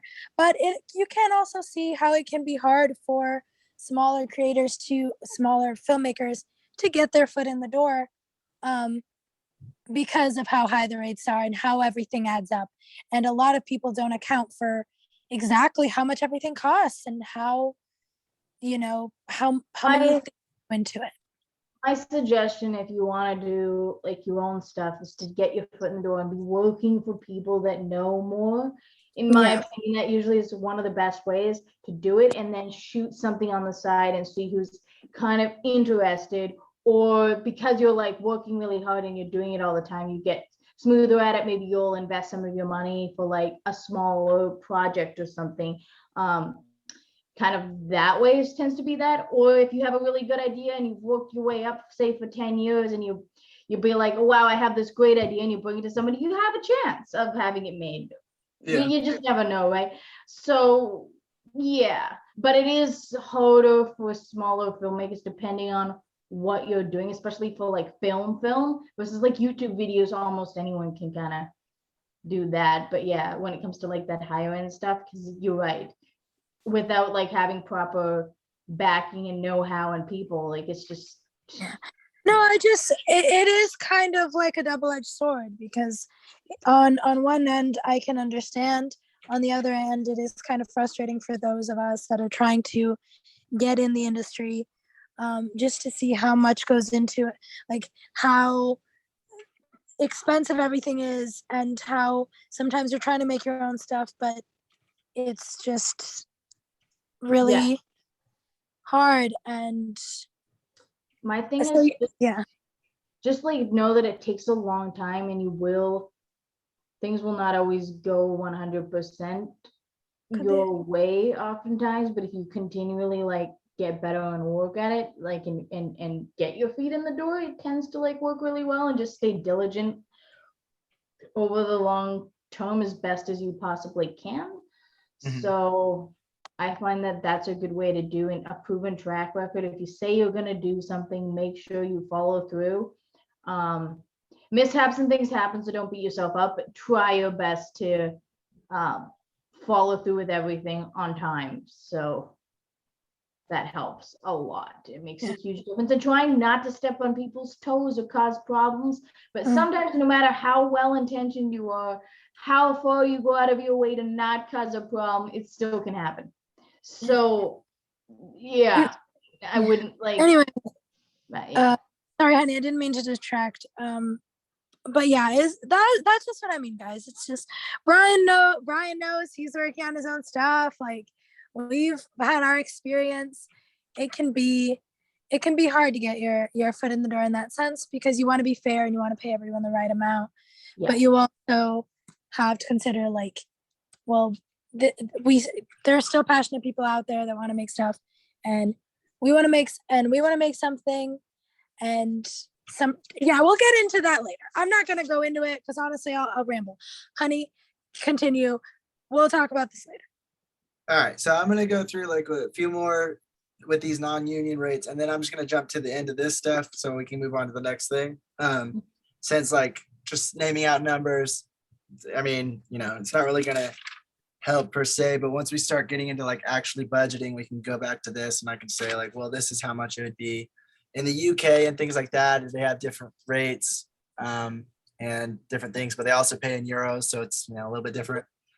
But yeah, anyway, back to this. Camera operator, first assistant camera, sound, grip, digital imaging technician, and a script supervisor. They're all somewhere on that same level of pay, around $550 to $650 a day. And then the first assistant director and the gaffer are around $650 to $850 a day as well.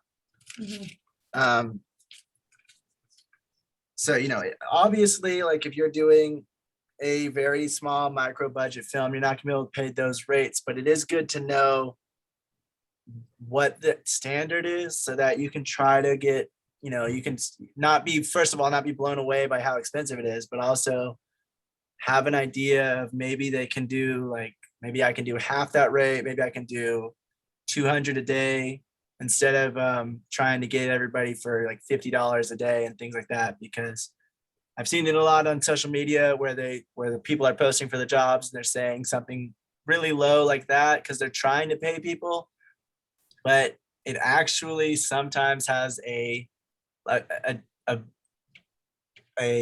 opposite effect of what they were trying to do, which is trying to show appreciation and pay people. It makes people feel like they're trying to just lowball them completely, and instead they should have just asked for volunteers or people who are willing to work with them based on the project. So it can have that effect, but that is something you'd have to talk to each person about. But it's just something to keep in mind, is that if you don't have enough money, all you can afford is like $50 to pay the people, then keep that, ask them to work for free and tell them you'll pay travel and things like that. So that way, that $50 is going towards something like that. Yeah, that makes sense. So exactly. put it Gas towards money the as an better incentive, food. right, Sarah? See, if you have a bit of a budget for it, say you eat a few food, you got $500 to spend, and you spend it on like a beautiful like food, and you ask for volunteers, that'll work. People love food. Yeah. No, Sometimes. You have to to, you know what I mean? Sometimes. It's nice. Like that's the a thing. good place. Like You it have to works. be. I love food. Yeah, but that's the thing. You have to be honest. You have to be ready for backlash because unfortunately in the industry there are also scummy people, and there have been people who have been swindled, producers that could pay more but were trying to take advantage of the situation and ended up paying people less. So yeah, it is.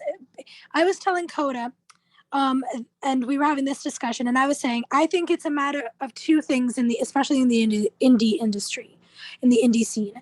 It's a matter of one, a lot of people don't take it as seriously as they should or are as professional as they should, and it ends up causing problems. And second, that people aren't honey, remind me now, I forgot what I was going to say because I'm trying to. Do you remember? I'm not sure. I might have it. This is volunteer. Like, we're going to talk about volunteers next. No, How I know. to get volunteers and how to help like incentivize people to come work with you. Right now, I'm just talking about like the general standard pay that is, union, non-union, based on things that we've looked up, and also we just did a short and it's pretty much matching what we were hearing. So these rates, they sound very high, but they are actually pretty standard. They are standard, yes. No, I just mean that, like, remember when we were talking about it? Gosh, I forgot the exact term. I don't want to misspeak. No, I don't remember. But basically, we learned a lot today. Yeah, what I was saying was just that the issue in the indie scene is just that people, because they've been swindled and because they don't see as much professionalism or people taking advantage, at the end of the day, they're more defensive and they automatically assume that that's everyone. And then the other side of the spectrum is people who are beginners who want to charge the same as professionals, like I mentioned. So it's an issue on both sides. And it's an issue that probably won't get resolved anytime soon. But like Coda's about to talk about with volunteers. I said that issue would never get resolved because it revolves around pay and money. So that's never going to go and away. People, yeah, exactly. But like Coda's going to say, there are ways that you can go about asking for volunteers and being clear on what you can pay and what you can't. But just be prepared for the backlash. Just be prepared because it's going to happen. And some of those people you can understand, some no. I actually wanted to look at. Yes, be upfront here we go. about everything. Be upfront about how much you guys have, how many days you're shooting. Be very clear how much you're willing to pay, that kind of thing. Yeah, and even then some things can, not pan out perfectly. So just do your best, be as upfront as you possibly can, be as honest as you possibly can. And sometimes you will make mistakes, and sometimes things will go wrong or somebody else makes mistakes, and you just kind of learn from it. One tip, Coda, one thing that we saw that was actually really interesting that we learned the hard way was when giving your rates, make sure to separate, like you can say, oh, this is how much we can pay. Instead of saying this is how much we can pay total, you say, this is how much we can pay plus transportation and food. Because that's the bare minimum. You should at least be able to provide people food and some way of helping them in the transportation wise.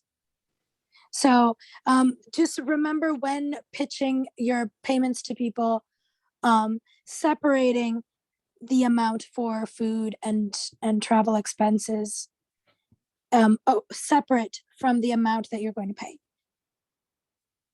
Yeah, that's something you want to consider when you're thinking about budget, and I'll talk about that in a minute. Go ahead, honey. Sorry. No, you're good. I was trying to get through this. But that is something you want to consider. And also, if you're the one doing it, you don't want to give your lowest amount. Like if you're willing to accept 500 a day, you don't want to start by saying, but that's the lowest you're willing to go, let's say. Then you don't want to start by saying, yeah, I'll do 500 a day, because you have a negotiation to go through. And so they're going, the other side of it, the production side of it, is going to try to get you to go lower. And also, if you're the production side, you don't want to say we could give, 300 max, because they're also going to try to negotiate the price up. So, I mean, sometimes you want to put the rate if it's very low budget and that's the absolute max you can go. But if you can really stretch it to 350 a day, then you want to start maybe a little bit lower. If you can really stretch it to 700 a day, then you want to start by like saying 500. And that way you guys can negotiate in between and get to that number. And maybe they'll get to 700 and you'll be like, good, that's the number I was really going for. But you didn't really want to tell them that, and you didn't want to start the number there, because then it only goes up for them. And vice versa, it only goes down for you if you're trying to get hired. So, it's a negotiation tactic, and you don't want to give your best price first. You want to be able to negotiate it down or up depending on what side of the negotiation you're on. Anyway, so the last thing I wanted to talk about, which I found with how much to pay the crew, this goes back to unions again. And if you guys want to look at the actual, it's a comprehensive guide to day rates for film crew for 2021. It's from this Assemble magazine, blog.assemble.tv. Go to that website. It's right up here in the bar. If you want to look through all of the different rates and everything and kind of get a better sense. I'm not going to go through everything. I'm just going to go through a few key points. The union crew is going to be separated into tiers based on the budget for super low budget films. Now, low budget, according to this, is going to be anything that's $15 million or less for the budget. So even though it sounds like a huge crap ton for us, for Hollywood and union films, that's not much. All right, so that gets separated into tiers, and you can see the tiers right here on screen. Tier 0 is going to be the ultra low budget, which is it goes anything that shoots for at least 15 days, principal photography, and the production budget is no more than $2,750,000. You're going to have the jobs, like a director and stuff, they're going to start at tier 0. Everybody's going to be in tier 0 for that project. The union did this so that really low budget films that are trying to get union people can afford what they have to pay without having to pay the rate that somebody that has $85 million does, because that's just not fair to that production. So, obviously there's still big budgets for very independent films, but it does allow you to have the union rate less whenever you are working on a very lower budget film like this. Anything in between $2,750,001 to $7,500,000 is going to be tier 1. $7,500,001 to $11 million is tier 2. And $11 million to $15 million for the budget is tier 3. Another thing that's going to change the price is going to be what is called whether the film is shot in production cities or non-production cities. That's going to determine the amount of money that is paid to the crew, because in production cities, there's a lot of work, so you're going to have to pay a larger rate. And in non-production cities, you can pay a little bit less because there's less jobs available, and you can offer a slightly lower rate or an hourly or daily rate. So the production cities, according to this, are Los Angeles, New York, Chicago, San Francisco, Cleveland, Detroit, Orlando, St. Louis, and Washington, D.C. Any city outside of those places is going to be a non-production city, or any state that's, not. That doesn't mean that productions don't happen there. It just means that those are the production hubs. Those are the production cities where the bunches of work is happening. So you have to pay those higher rates because you're in a city that has all of the people that came to that area that knows what they're doing. So you have to pay the higher rate for it. Was Atlanta on that list? Atlanta's not on the list, and I'm not sure. I thought that was a production city, but I'm not sure. According to this, it says it's not. But yeah, I would figure that Atlanta would be one as well. But maybe it's just it's an up and coming one possibly. So I know there's some in Texas and some in New Mexico that are coming up as well, but they're not considered production cities yet. Atlanta is considered a come up, but they've made now in 2021, they've made too many movies for it to still consider itself a come up state. Like they need to put that on that list. Like Right. maybe 5 years ago, it would have been an argument because, you know, Atlanta was very big for music videos. And then now all of a sudden, now you got Tyler Perry and his studios down there. Mhm. And so like, and they like every movie you see produced in Atlanta, you know, the ATL or Georgia, produced the little Georgia peach that it comes, and like I think, what movie was that? But a lot of movies now are being made in Georgia, and I think maybe that's the reason why. It's because they don't have to pay that extra, Mhm. so they just go shoot in Georgia. They're being slick about. I think that was another that was a big thing about Canada, is that, you know, they were evading a lot of expenses by shooting in like Canada and certain places and whatnot. Because they were considered with the unions, these big production cities. Yeah. Yeah, that makes sense. And I believe it also depends. I don't know if Atlanta has it, but I know like it also depends on incentives for taxes and things like that, where the production will shoot, which also could come into effect. So I'm pretty sure, like, you know, the bigger the budget, the more the accountant or these other people are going to look into all these things and see what the cheapest route would be. So yeah, there is that as well. But so if you're not in those production cities and you have these budgets that are less than this, you're going to get into these tier, and you're trying to get union crew. You're going to get into these tiered, like your budget's in tier 1, tier 2, or tier 3, and you'll have to pay those rates based on what tier you fall under. The length of the shooting days also is determined already. 1 to 8 hours is going to be standard hourly rate. 8 to 12 hours is going to be 1.5 times the rate. And anything over 12 hours is going to be 2 times the rate.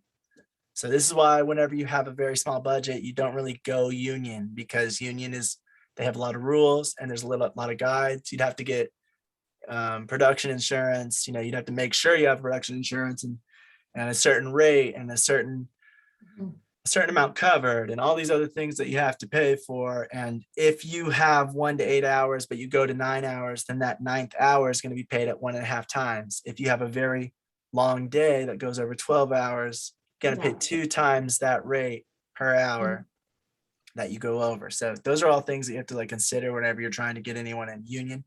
But that is just something you have to take into account. They say anybody that falls in tier 0, which is 2,750,000 or less, the wage rates are determined and negotiated by the production and the people, as long as it's the minimum of 125% of the minimum wage of that state. So if the minimum wage is like, you know, $10, then you have to make sure that you're at least paying them $12.50 an hour or more. To be at 125% that minimum wage. Now, you'll be negotiating with people, so you won't be able to really get people to pay, probably not get people to work on your project for that small of an amount. But that is the minimum if you have that budget or less and you're getting union crew. Everything else, I'm not going to go into all this, but everything else you got on this list, this table right here. If you go on their website, you can look at it. You can see like the director of photography. STN means that it's the subject to negotiation. So that means that they are going to work out how much they get paid, pretty much. And you just have to make sure that any department heads, they're making more than any key employees are. So the director of photography has to make more than the camera operator, or they have to make more than the digital imaging technician because they're over them. First assistant camera and second assistant camera are making less than the director of photography. Things like that. The gaffer is going to make more than the lighting technician, things like that, just because they're the head. So whatever you're paying them, you have to pay the head of the department more. That's how it works in union. And then the last thing I'm going to mention is just most features pay on a weekly rate. So they don't pay daily, they pay on a weekly rate. And the week is, I believe, 6 days or less, or 5 to 6 days, but I'm not sure the exact number they give on these. But I do know that they don't let you work 7 days for the people, and you have to give them a certain amount of hours in between each day before you can have them start working again on union projects. I believe it's like an 8-hour turnaround at the very least. But yeah, if anyone has any, they want to look into this a little more, they want to see kind of get a better sense of it, you can go on their website and just scroll through this stuff and really delve deeper into it. Does anyone have any questions or comments about that?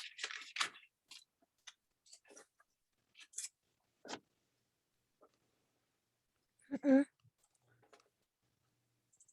All right, let's try to knock this out.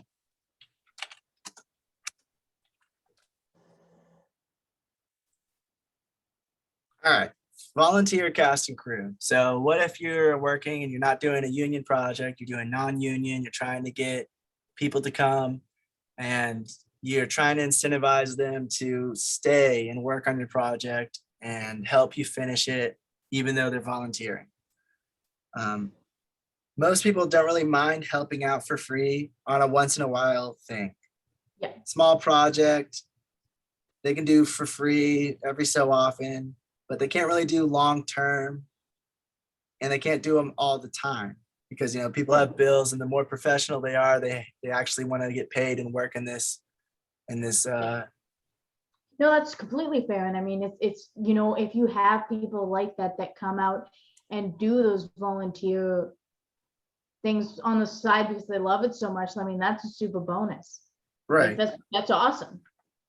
Yeah, and like I said, like they do it. People are willing to do it. Even people in the industry are sometimes, depending on who it is, are willing to do it every so often, but they can't do it all the time, and they can't do it long term. So if you're doing a long feature film where you're shooting 30 days, you're not going to be able to really get any volunteers that are willing to come out and work with you 5 weeks in a row or 6 weeks in a row for free, because they have to work, they have to get money, they have to get, you know, they have to pay their bills. So I think you have to consider that when you're trying to get volunteers. That's one of the things.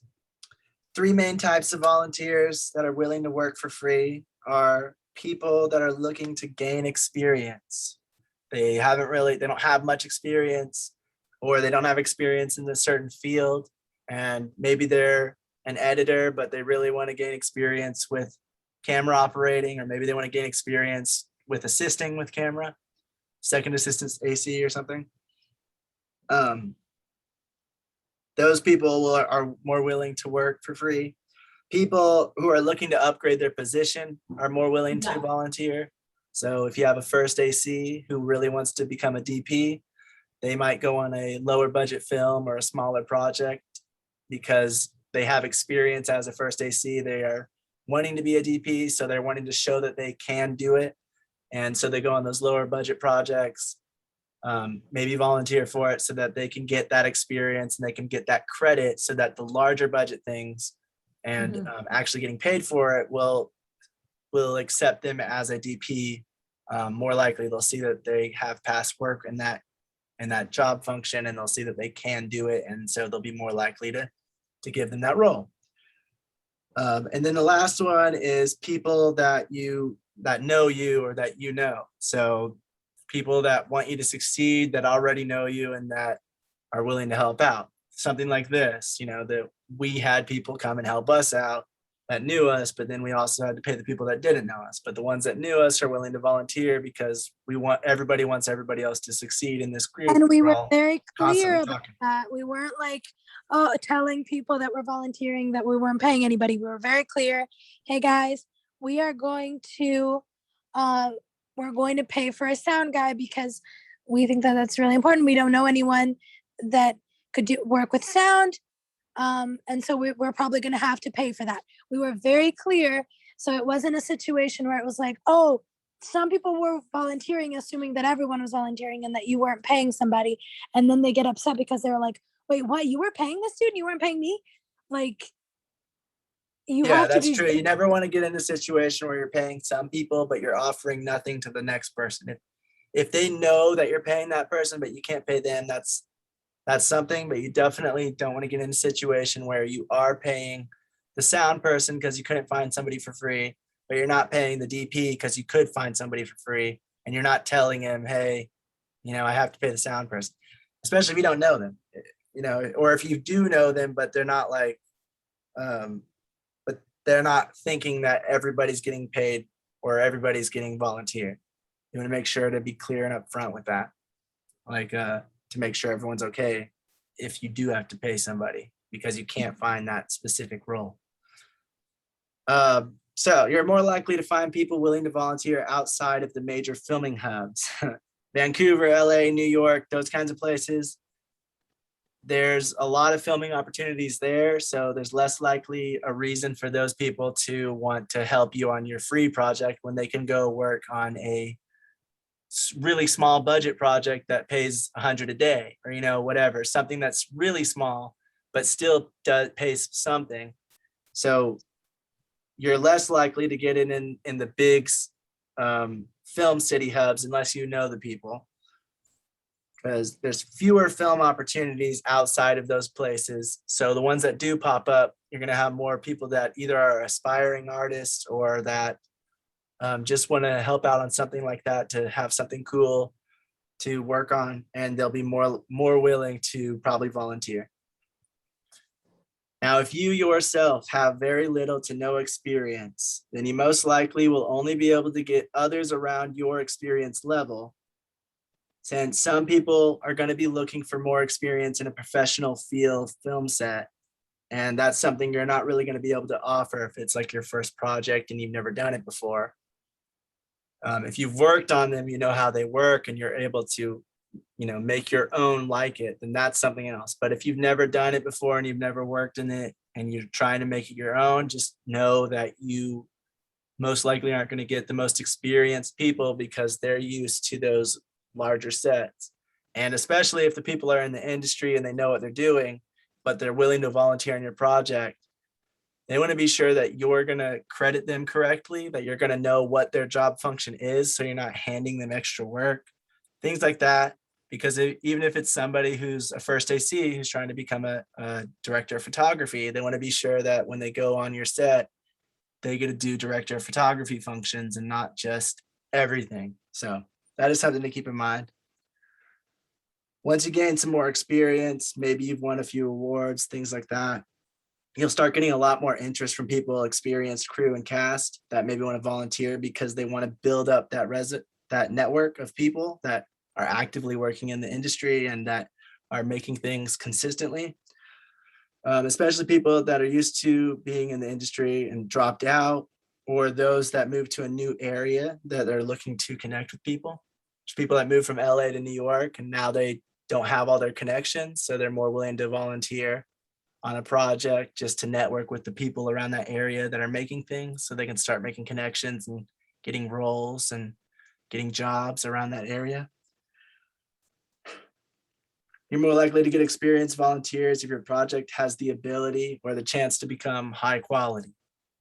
So if you have a thing that you feel like can really take off, and you have to really like actually be honest with yourself, and if you feel like that can really go somewhere, you're more likely to get experienced volunteers for that project. Don't promise them that it's going to take off, but if you show the project to them, you're more likely to get people if they feel like there's something there, like maybe this can really go just somewhere. like we were talking with my last week. I don't know if that was recorded or not, but you be honest with them about like, oh, this is what other movies similar to this made, or this is the potential I think it could have, but don't promise anyone, oh, this is going to be an amazing, super blockbuster, super like famous, everyone's gonna. Oh no, that's when it's like It's bullshit. Sorry. Yeah, no, for real. When somebody starts going like yipping at you like stuff that you know that they can't back, you're just sitting there like, I get it, it's optimistic and you're excited, and that's kind of what you want to do. And it's, yeah, I get it. I don't know, I've done stupid stuff like that, but try Yeah, not to. because you're Well, 'cause excited about sometimes the you can- project, but you just want to be aware that of Yeah, the reality of it too, you know? yeah, you gotta be, yeah, So- definitely gotta be realistic. Be like, it would be lovely if this happened. We don't know if it'll actually take off, but we'll give it a best shot. You interested? And then people can like come in with a perfectly sound frame of mind and go, Right. yeah, let's give this a shot. Yeah, exactly. So that leads actually into do's and don'ts. One of them is be honest and transparent about the circumstances and the situation and resources of the project. Be honest with what you have. If you have only $2,000 for a feature film, you say that. Let people know. A lot of people are going to laugh you off and not help because they're going to think 2,000, this guy doesn't know what they're doing. They don't understand how much a film costs. But it will help you find the people that truly believe in you and your project, and they'll know what's up, and they won't be expecting it to be a $400,000 set when it's going to be 2,000 or less, very independent micro budget. Mhm. So be upfront about the situation, especially if you're asking for volunteers. Just be very clear about what it is. You want to state the facts and the benefits upfront concisely and clearly. Is it just for credit? You want to state that. Do you get credit in food? State that. Are you offering gas money? Then state that. Just state what the benefits are and the facts. Don't say that it's going to be the biggest blockbuster ever, but just be like, we're going to put it to some festivals. That's a clear goal. It's easy to understand, and okay, we'll see what happens. And now they know what's going on. Be realistic with your goals. Be grateful and appreciative, and show it as much as you can to show your appreciation that they're helping you. They're giving you your time, their time. And so you should always be appreciative of that. Yes.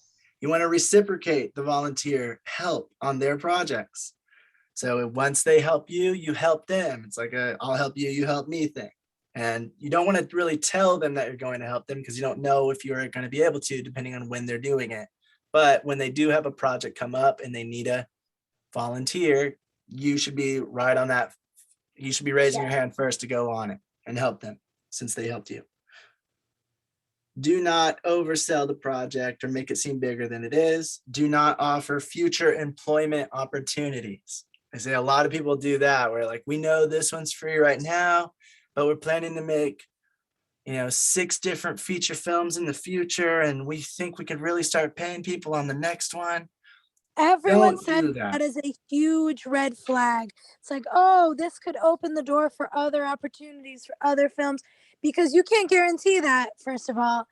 Right. It's It just like Sarah was saying, if you can't back it, it just immediately seems like BS. Yeah, like they're trying to convince you, but they have no guarantee of that. So I don't know, I've Don't- said stuff like that, but again, like, yeah. everyone Whatever, like- says that's a huge red flag, and they say run when people say that.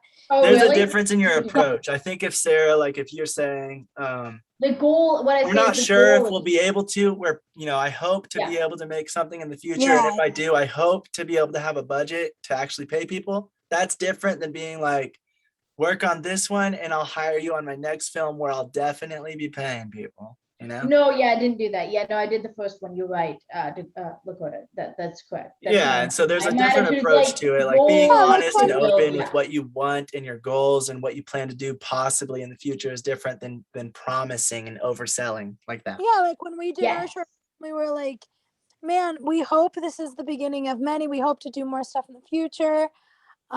But we never were like, we're gonna do a bunch of stuff, guys. Let's, we were like, this is the first of many, hopefully. Maybe we did, and that was naive, I don't know. But we always made it clear that like we want to do more stuff. We just can't promise you a when exactly. This is our hope. Like we said, we hope to do our feature sometime in the near future, but that depends on a lot of factors. So Yeah. All right. So the next thing is don't offer exposure. You don't know how many people are going to see your final product. Also, it only offers real benefit to the volunteer if it's like a 1 in a million thing, like paranormal or something, and it just blasts off, taking off where everyone's watching it. It doesn't really affect them at all if your project's going to be watched by 10,000 or 50,000 people. That doesn't really offer them any real benefit. So exposure is something you shouldn't be promising them either. Again, it's one of those things that you can't know anyway. You don't know how many people are going to watch it. It could be 85 people that watch it and that's it. You could go to try to get it into film festivals and it gets declined from all of them. So you never know how many people are going to see this thing. So they just say, don't say like how much it's going to be watched or how many people you'll see it, or, you'll get so much exposure from this, especially when it's somebody like a gaffer. Like nobody's going to know who the gaffer is unless they're specifically looking for it in the credits.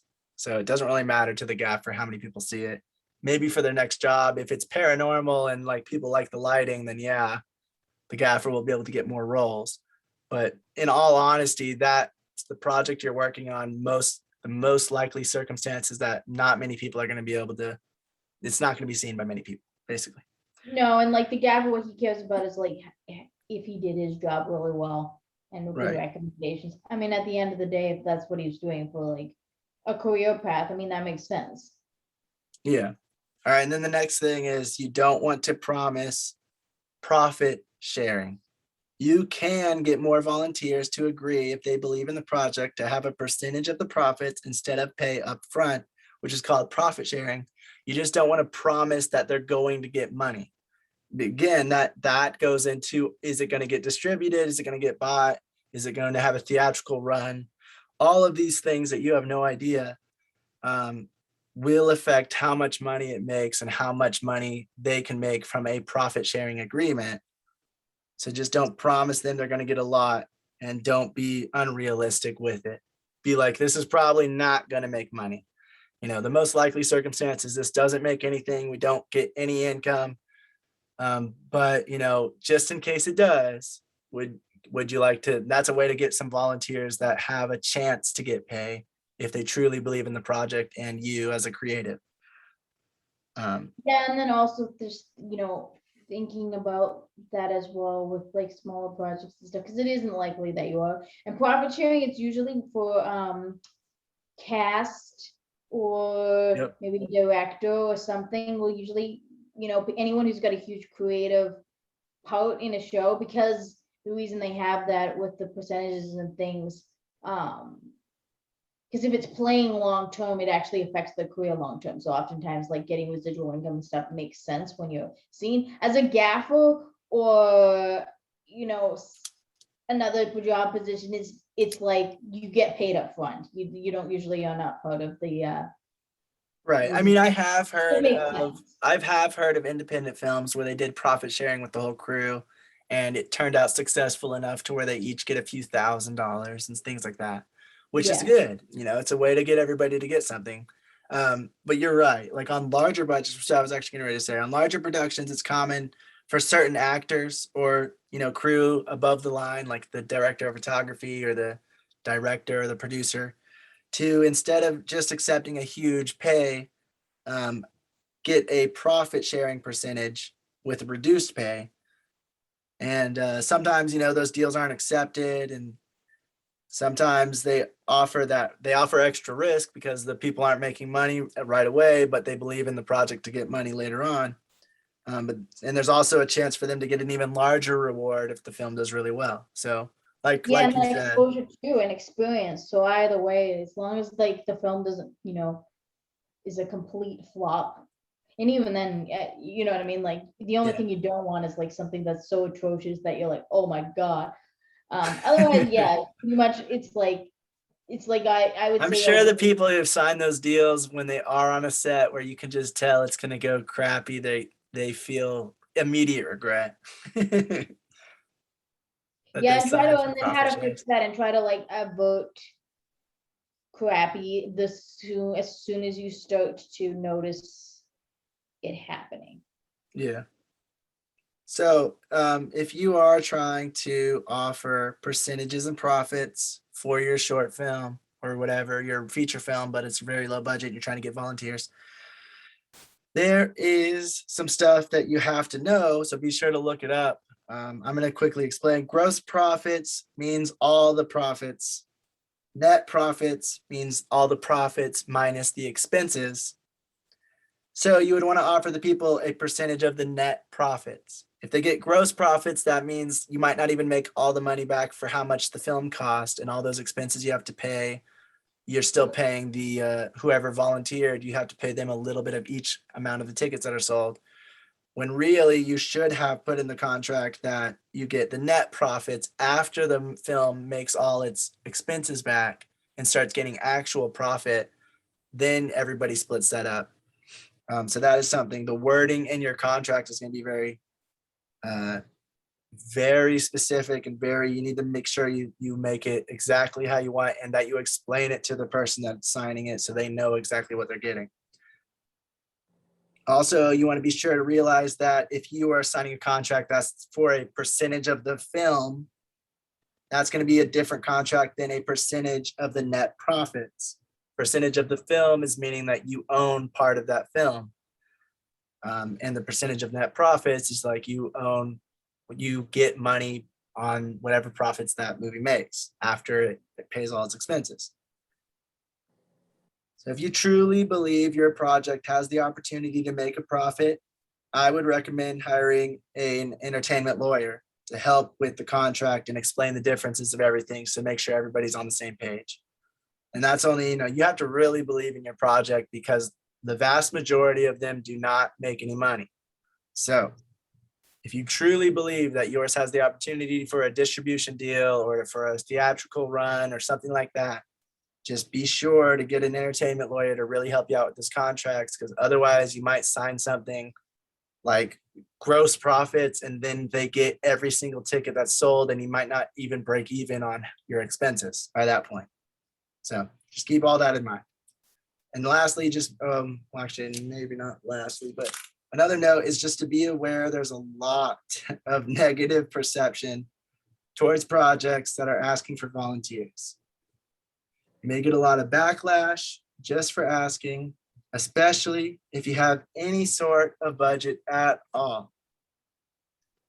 It's like the people that are wanting the money, they're not taking into account the several expenses there are and how money quickly starts to add up. So what may sound like a lot of money to them really just isn't when it comes to film. One example is we were reading these, this week, we started reading about like this person that was trying to get volunteers for their project, and they had a bunch of volunteers for the cast and the crew. They were trying to get, they only had a few more cast members to add to their casting. And they went on one of those messaging boards and they asked like, hey, one of my cast is asking about, actually it was about profit sharing. And they were just kind of asking like, how do I go about that? I've never done it before. And everybody in that whole thing was talking about like how they should pay their crew and they should pay the cast and how they're being, they're crappy for not paying them. And the person was like, we only have a budget of $40,000 for the feature film that we're working on. And we had all these volunteers volunteer because they believe in it. And everybody in the message board was just telling them that $40,000, you can pay your crew, you can pay, you just don't want to, you're sleazy, things like that. And it's like, it doesn't necessarily, because like if they have $40,000, let's say they have 20 people in the cast and crew total, and they're shooting for 20 days and they pay everybody $100 a day. Well, now their entire budget is gone. So like, it's really hard to get volunteers when you have any amount of money. That budget is better utilized if you can get volunteers that believe in your project and want to help, knowing that you have $40,000 budget. Then, these other people shouldn't be too mad about it, because why are they mad that you're not paying them if they agreed to that? But, people are going to get mad and you're going to get backlash just because you have a volunteer project. Because That in their $40,000 is going to go towards, it could go towards food, locations, production design. There's tons of things it can go towards depending on what the project is. But So because in their minds, you're taking advantage of those people, and those people are undermining their work and their worth by accepting a volunteer work. That is why they get upset, which I can understand to a degree. But at the end of the day, a lot of those people do not, first of all, like if someone decides to volunteer, you don't know why they're deciding to volunteer. You don't know if they want it for the experience, because not everyone has a bunch of experience and a huge reel and can get a bunch of jobs. Sometimes they want to volunteer and they need to volunteer so they can get that reel and that job. So it is a big assumption of you to assume that they're taking advantage of every single person. But yeah, second of all, the people sometimes volunteer out of passion, pure passion, and that's okay. So I can understand it from the perspective of the people that, oh, they're undermining my work, or these people might be taking advantage of because it happens so much. But at the end of the day, it is assuming a lot, and it is somewhat entitled, because we have also seen people who have barely done anything and, like I said, expect the same rates, if not higher, as a professional. So like I said, hard balance to find, but just be prepared for that backlash. You have to have a thick skin in this industry no matter what, honestly. So it's best that you get that early on, get used to it early on, I would say. yeah, like if you're going on any messaging thing and you're trying to get volunteers, just prepare to have a lot of negative comments towards your project or towards you, saying that you're sleazy or that you should be paying your crew. It happened with us for our short anyway. Like Yeah. it just happens. Or if Yeah. you pay if all you can afford is low pay, that will also get you backlash. So it's the things that you have to deal with, but you have to expect it. And the better you expect it, the better you can handle it when it comes up. Yeah, and don't waste your time trying to argue with those people, because I know it can be tempting. I know, trust me, but it's not worth it. And at the end of the day, like if people that are passionate about it and really want to be a part of it are going to volunteer, and people that don't are not. And that's okay. As long as you're fully honest, fully transparent from the beginning, everyone knows what they're getting themselves into. That is the best thing you can do. Yeah, and another Yeah, thing to keep in mind when you're trying to get volunteers is that volunteers are not known for their reliability or their Mhm. work ethic. So, just they're not really ready to go and get things done, and they're not as professional usually as a paid crew would be. So you want to keep that in mind as well. And reliability, as in they might not even show up to set depending on what comes up. So you want to be aware of those things as well. And that is why you usually want to try to get like aspiring filmmakers and actors that or people that are in the industry or that have been in the industry, because they're going to be a little more professional than just your friends that you have that aren't into film, because then they're just seriously doing it for you and for you only. And they're not going to really take it as seriously as somebody who's trying to move up in the industry or somebody who's trying to expand their network, because they want to show professionalism if they're trying to get it as a career. Yeah, my brother always used to say that it's not that people are bad. People can be the best people in the world, but at the end of the day, a person who's being paid is always going to be more enthusiastic and going to take it more seriously than someone who's not. And even then, some people don't take it seriously, even when they're getting paid. So it's just something you have to keep in mind and you have to be ready for. Yeah, And and I then- say just do your best all the time, and not forget the rest. But yeah, if you do your absolute best to like get volunteers or work it out and it doesn't go exactly as planned, that happens. And and the other thing with thick skins and stuff, it actually gets thicker, if that makes any Yep. sense. Yep. So The more you face up against it, the more you're used to it, the thicker your skin gets, and the more you're like ready for it. yeah. Also, when you're looking for your crew, be sure to understand their titles and their roles and responsibilities, like I was saying earlier. Even if you're paying them, if they're volunteers, either way, you want to understand what their responsibilities and roles would be and what isn't their job.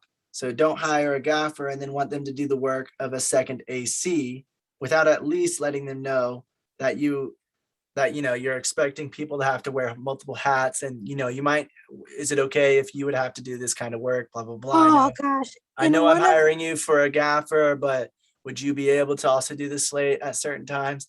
Things like that. You want to let the people know, and you want to know the difference and know what the responsibilities of that crew member would be, and so that somebody's unfortunately, not getting hired or volunteering to be a gaffer and then ends up having to do those other roles that they didn't ever sign on for. yeah, we were a very bare bones crew, so unfortunately we had to have some of our crew do multiple functions, and they knew they would have to do that, but they also were like not prepared for just how much at the end of the day we had to end up redistributing. But at the end of the day, you also have to know like what's someone's job and what's their area of expertise and what's not, and be transparent. There was one person in one of the videos that was basically saying like, you don't really need a PA as much and blah blah blah blah blah. And I was like, even if his was documentary in a different style and maybe they didn't need it as much, but I was like, in general, that blanket statement, I was like, dude, no, I'm sorry, because how much we missed a PA in our production was insane. And he was like, oh, they just get lunch and stuff, and that always makes me mad when people don't really undermine other people's. Yeah, when they don't valuable, it's just like, yes, it's the same thing, like, oh, you just do this or you just do that. Actually, like, there's a lot to, even PA. Exactly. Oh, definitely, yeah. It's not really Oh. like, it's still a job. I mean, you have to come prepared to do a bunch of stuff. You still have to know all the radio lingo as a PA. You have to Yep. be able to stay in the same spot all day and take orders like everybody else on the set. You're just not doing anything super technically savvy yet. You're being like your entrance level, and you possibly oftentimes PAs, learn stuff as they go and end up choosing a department and moving in the direction too. So I don't know. And they're necessary. You need PAs for lockups, and they have to do that properly. Like this, yeah. No, exactly. So it can be pretty hard, but all I mean is like, know that person. If you hired them to be a DP, don't ask them to like, oh, can you help me with this other thing that, oh, I don't know, like, don't ask someone who doesn't know anything about electricity to do gaffer work, for example. Yeah, that's fair. That kind of thing. Yeah, I'm sorry. so that's why you want to know the individual roles and what they're doing and what they're supposed to do, so that you can be like, hey, you might have to, if you're hiring a DP, hey, you're going to also have to be your own gaffer. You're going to have to light. That way they at least know what's coming and they don't expect to just do director of photography work, cinematography. Yeah, that's completely fair.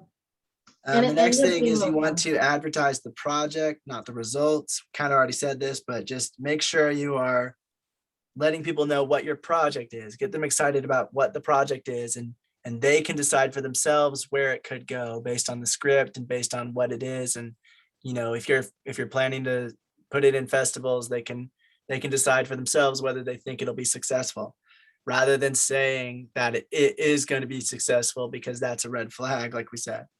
You want to be upfront about what will or won't be covered and what the hours and schedule is expected to be. Is breakfast included? Is it only lunch? Is it dinner if we're going to go for the shoot for too long that day? Is travel expenses paid? How long is the day going to be? Like, what's the schedule like? How many days are we shooting? What days are we shooting? Is the gear paid? Are you offering kit rate? Those things you want to be upfront and clear about in the get-go, so that people can know what to expect.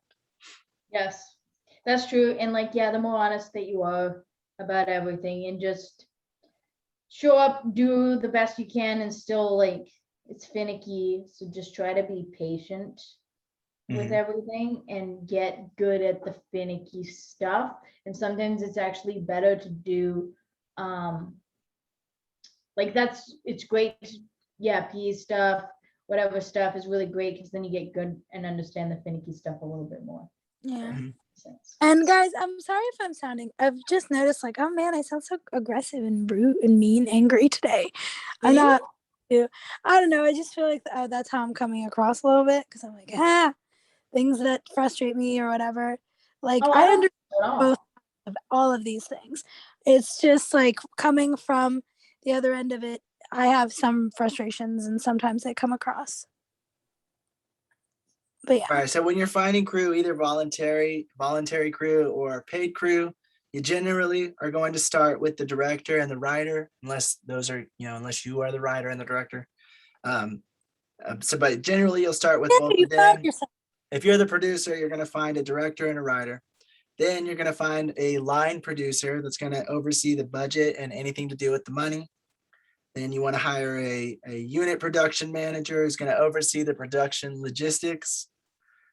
And if your production's a bit larger, you can also hire or acquire a production coordinator who's going to handle all the paperwork and the contracts. Then a location manager is going to oversee the scouting and selection of locations. Next, you're going to get the department heads like the production designer, the DP, the gaffer, key grip, and then you're going to get the rest of your crew. And those department heads might have some people that they want to hire on that they've worked with before that they want to have on their team. So they might be able to help you with that. And then you'll just hire on the rest of the crew. Before taking anyone on, just be sure you understand if they will want that kit rate, or if they're going to make you pay for a rental, if they require insurance on the gear for your set, or if they require travel fees and miscellaneous stuff like that. So if you're not offering it up front, just be sure to discuss it with them to make sure they're not expecting it either, because that can become an issue later if they were expecting to be paid for their gas and then they're not, even though you never told them you would be. It's still something that you just want to make sure to be clear and upfront with right off the bat. That's it though. If you can, like we said, if you're able to, the minimum you could do is pay for food and gas for food or transportation. If someone's taking a bus, a train, a certain distance, if you can, just try, If you because can pay people too. Yeah. Like if you no, can, I just mean like if you definitely. can't pay, if you don't have enough money to like pay every single person, if you can at least try. Food is like not even try. You have to give them food because that's just ridiculous. That's like the bare minimum is food.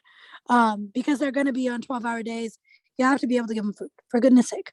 But if you're also able to cover like a bus fare or something like that, that'd be great too. Try to match it into the budget if you can. Yeah, Yeah, and and then if you are able to pay and you can offer a day rate, like we were saying earlier, you always want to, on the production side of things, you also want to factor in, you know what your budget is, you know what your actual max can be. Let's say you are very low budget and you can only afford max like $350 for that person a day or something like that.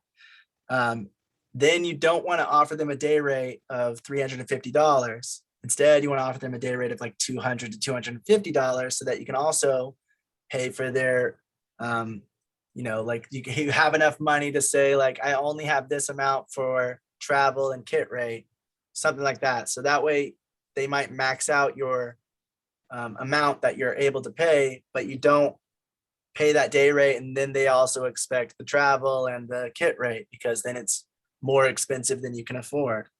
So And that even if way it's you weed out those people before they even contact you. So you're not wasting their time and they're not wasting your time, because that just becomes a huge unneeded hassle. And make sure you tell them that. Don't wait until they ask, like, oh, are you including this? Are you including that? Because you never want them to assume. So when you're hiring someone, make sure like we did, we're like, hey, this is how much we can pay you. We can also include hotel expenses since you're going to be coming out of town. yeah, and if we can include like your bus fare, your subway fare, something like that. We made that very clear. Don't wait for them to ask, because sometimes they might, like Coda said, just assume that of course they're gonna pay me that, and then you run into like a super awkward issue. Yeah, because on most sets that's kind of a standard thing, and on lower budget sets some you don't even know that you're supposed to do that, and some you just can't afford it, so you need to be clear on all those things. That's true. Well, it's just like, you know, at the end of the day, like, you don't ever want to shoot something that you can't afford to do. Like, you have to be realistic and go, okay, this is what we can do. This is within budget. This is what we can't do. And just go from there. So it's just like, and you know, being comfortable and being able to talk about this stuff matters. Yeah.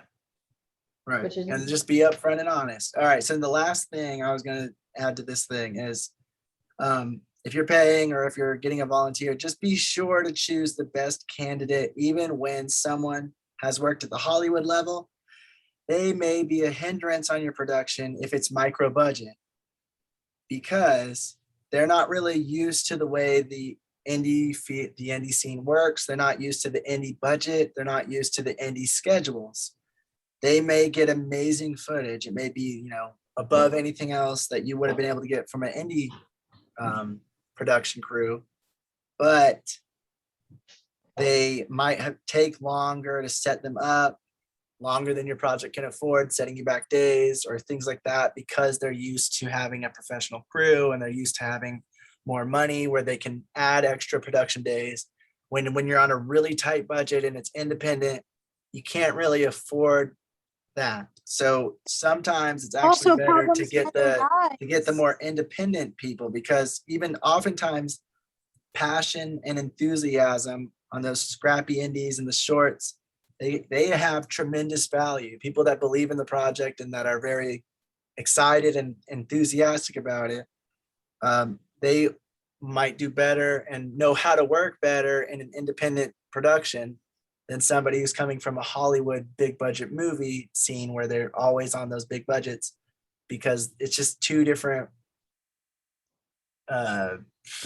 just two completely different things when you go from that one end to the other. So unless they've worked on independent projects recently, they're not going to really understand why everything's either taking so long or why they can't take so long, or, you know, when an Also, independent problems production will understand that, like, let's say a cinematographer, an independent cinematographer will understand that they can just get it on the tripod, or they might set it up on this gimbal and just do it real quick, while a professional Hollywood director of photography might want to put it on a huge dolly track and all these other things. That's going to take a lot more time, and you don't have the crew to set that all up.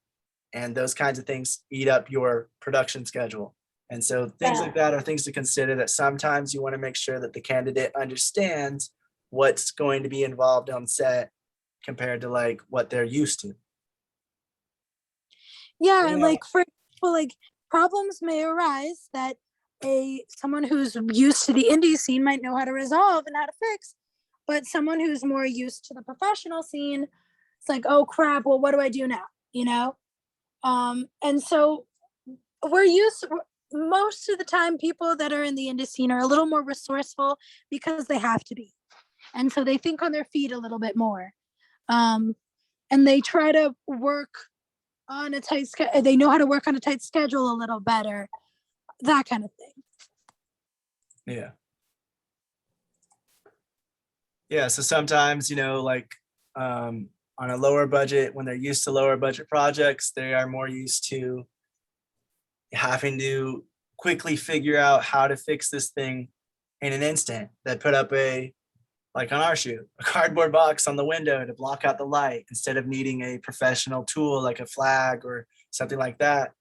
Sometimes you just have to make things work. And on the larger budget productions and the larger sets, they know how to make it work with those advanced tools and all that, but they're not really as keen, unless they've worked recently in like independent productions. They're not as keen as figuring out really cheap, ugly ways of doing it that still work for what's on camera. So that's just something to keep in mind when you're trying to find people to help you with your video stuff, with your project. Does anyone have any questions or comments or anything to add about volunteer, cast and crew, or any of the stuff we've mentioned so far? No, not right now. That pretty much covers most of it that I can think of. I'd like to convert or add something to both volunteering and both paying your crew. Mhm. So volunteering, the whole idea is that actors need stuff for the reel and filmmakers need stuff for their demo reel. So it's kind of like a fair trade between the two. And that's supposed to be how it goes. But like you guys had mentioned, that, you know, the topic of volunteer or low pay is kind of like a taboo. Whereas like when you even bring it up, it's like, oh man, you should just pay, you should just do that. The other. I've seen the art, I've been there as a film student, I've been there. And but I wanted to bring up that you'll get better results when people, actors or people you're trying to get volunteer, when they see something, like if you make like a poster, like for Kill Mary, I didn't make a poster for Kill Mary because the poster you guys saw on Facebook, I had recently made that, and that was like, it took me like 20 minutes to make it on Photoshop. And the thing is, I have the materials to make it. I have photos and stuff. I could make, you know, that's not even an official poster. I just made it just for that post on Facebook. That's it. But I never posted anything like when I was casting or anything like that. I just, you know, and that's another rule. Like, don't put your budget, keep your, like, you shouldn't be discussing budget with anybody except for yourself. You shouldn't be discussing with your cinematographer because they're going to ask you, oh, what is your budget? You shouldn't be, that's none of their business. Whether you have $2,000 or $20,000 for your budget, it's none of their business. Like, trying to I mean, figure. if they're volunteering, I feel like to an extent, Well, you yeah, should discuss how much If they're you're. volunteering, yeah, but if they're getting paid, yeah, I agree that you shouldn't. Oh yeah, if they're getting paid, no. let me get into that. So when people see things like, you know, a poster or stuff while you're casting, they're more willing to throw themselves at, because they're looking at it, oh, well, maybe this could be something, you know, if they can do this with the poster, maybe the film would look, you know, so they're willing to do that. They're willing to sacrifice themselves a little bit more. But I had mentioned in one of the groups that because somebody was getting bashed for not paying. And my whole thing is like, if Steven Spielberg or Tyler Perry or Spike Lee, if they put something out there and are like, we need volunteers for the Spike Lee movie, I guarantee you they're going to get thousands of people stepping up to volunteer just because. So like, I'll give you a good example. When I was in film, when I bring up film school, one of my classmates looked identical to Brad Pitt. And we had put his picture on a poster and was like doing, and people were volunteering. And that was like one of the things I noticed. I was like, for this movie we shot, for this short scene we shot, people volunteered easily. But for like the other films, like nobody was trying to volunteer. But people saw that, they saw a face that looked familiar. They were like, oh, maybe that's Brad, you know, if he looks like Brad Pitt, or maybe it is Brad Pitt, and maybe, you know, so people were willing to volunteer more when they see visuals and they see something. Because at the end of the day, what they want is results, because there's a lot of actors, and not even just actors, but I've been on shoots. Like I did a feature for $3,000 at the end when I got paid, and I still haven't seen the movie. And I still feel like, you know, the money was great, but at the end of the day, I probably could have did something else because I still haven't seen the movie. I still kind of feel ripped off, even though I was paid.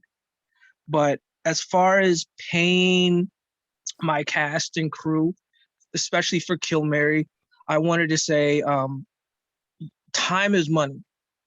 So you go to any bank or, you know, and ask them about a credit card, and they'll tell you how time converts into money. So like, I may not have money to pay you now, but 2 weeks from now, when I get my next check, I should have money to pay. So Kill Mary was built.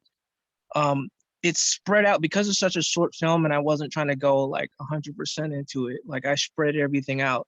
So like normally, like when I shoot the bigger film, it's gonna be, I'll probably go maybe a couple weeks into it. I'll take off and do a couple weeks. But this film, I was just shooting just weekends. I try to make it convenient for everybody else's schedule so they didn't have to take off work. I always asked everybody, hey, are you available this day? Are you available that day? So that way, it's not interfering with their work life. It's not interfering with my work life. I pay everybody the day. I do a little bit differently. Like I pay everybody the day of. And the reason why I just don't want them to feel like, because it's been a year. So like if I had said like you'll get paid when the film was completed, like they wouldn't have gotten paid. So like I pay them at the end of each shoot day so they can kind of, oh, okay, well, I'll come back for the next one because he is paying something regardless if he does it or not. But yeah, time is money. So it works this way. They'll do like 2 shoots a month. I'll calculate that money, but I'm still saved because I still have a full-time job. So I'm still working. I'm still making money. I'm still saving up money. So the money I got while I was deployed is now money that I'm going to be using to finish the film, and that's a different approach to filmmaking, is to kind of spread out your shoots a little bit more instead of trying to say, oh, we're going to shoot it all in 2 weeks. You may be able to do that. You may have the funding for it. Or you might say, okay, well, if I spread it out, and I keep getting paid, I might be able to save up for it, or save up for this, or this, that, and the other, as opposed to like condensing it into one big payment. You might be able to spread it out into like 3 or 4 separate payments. Right. As far as that. So yeah, like I said, time is money. So that's how I go. My approach to it is like, even though like my budget may have been a certain number, I didn't look at it as, oh, and this is money I'm using. Like, I don't know, like, this is like vacation money. Like money I could be using to go vacation is money I'm using to shoot this movie. Because I really can care less for, vacationing and all that stuff. To me, this is my vacation to go out and shoot stuff. So like I'll use my vacation money for this. So as far as like if you're in a situation where it's like, because I heard a lot of talk about you can't afford, which may be true, and you guys are absolutely right to be able to pay gas money and to pay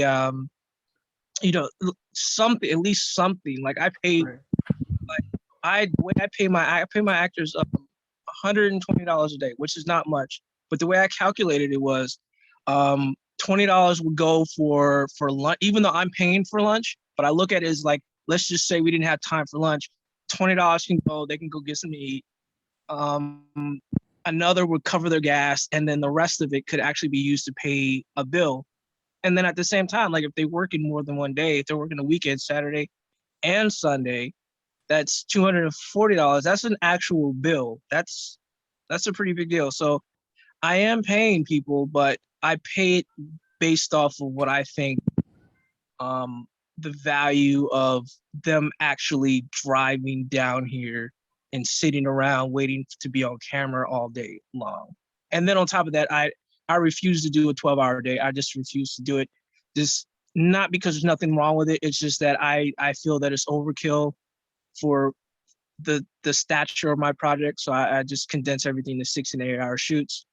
And I, like I said, I've been doing weekends only and working around everybody else's schedule to make sure. So that way, they can still go to other gigs and it's separated so that, I'm not.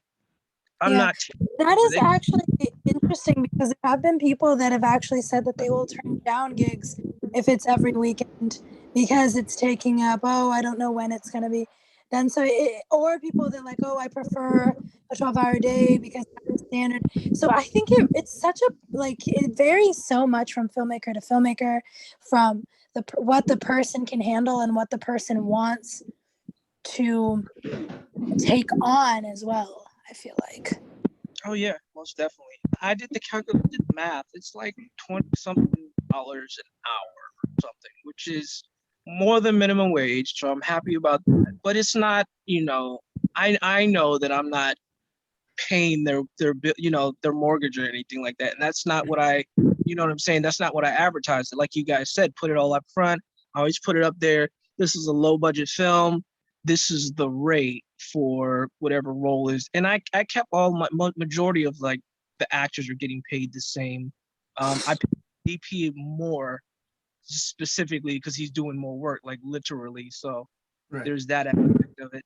But I wanted to get it. I went through the same trials and tribulations you guys did trying to find a sound person. But for me, because I do it, I was just like, oh, I'll just do the sound too. But we found a way to make it work sound wise and get around it. It's not the most ideal approach, but we saved some money that way. So yeah, this cinematographer is getting more money because I feel he's doing way more work than everybody else. The actors are all getting the same. The PAs are getting like I think I'm paying them like $80 a day or something like that. And yeah, I really haven't, I've just been paying it as I go along. I haven't really been, my budget or this, that. No, I the can other. understand, especially because your case is different, right? You had to pause production, and then like I've noticed that each system, there is of course an industry standard, but in the indie scene, it is a lot more malleable, and different things work for different people. Yeah. And I can Yeah, and I understand. think your approach is definitely a good way to do it, especially if you're having it lengthen the way you're doing it, like with each weekend. And I've heard of other productions, not just yours, doing that, where they'll film, on that day of the week that everyone's off, or on those 2 days that everyone's off, so that they can just do it bit by bit. And they'll kind of do it in the way you're doing it, where they're paying them as they go, instead of like, yeah, pay you at the end, or paying them all up front, because you never know who's going to be there, who's going to leave, or how long it's going to take when you're doing it in that kind of way.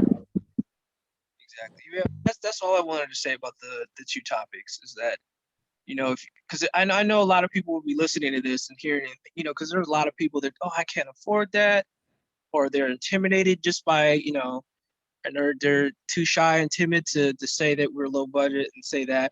It's not about like, there's different ways of trying to fund things and stuff. For this particular movie, the reason why I really wanted to pay people out was just because I wanted the experience working, to say I had some kind of budget and stuff like that.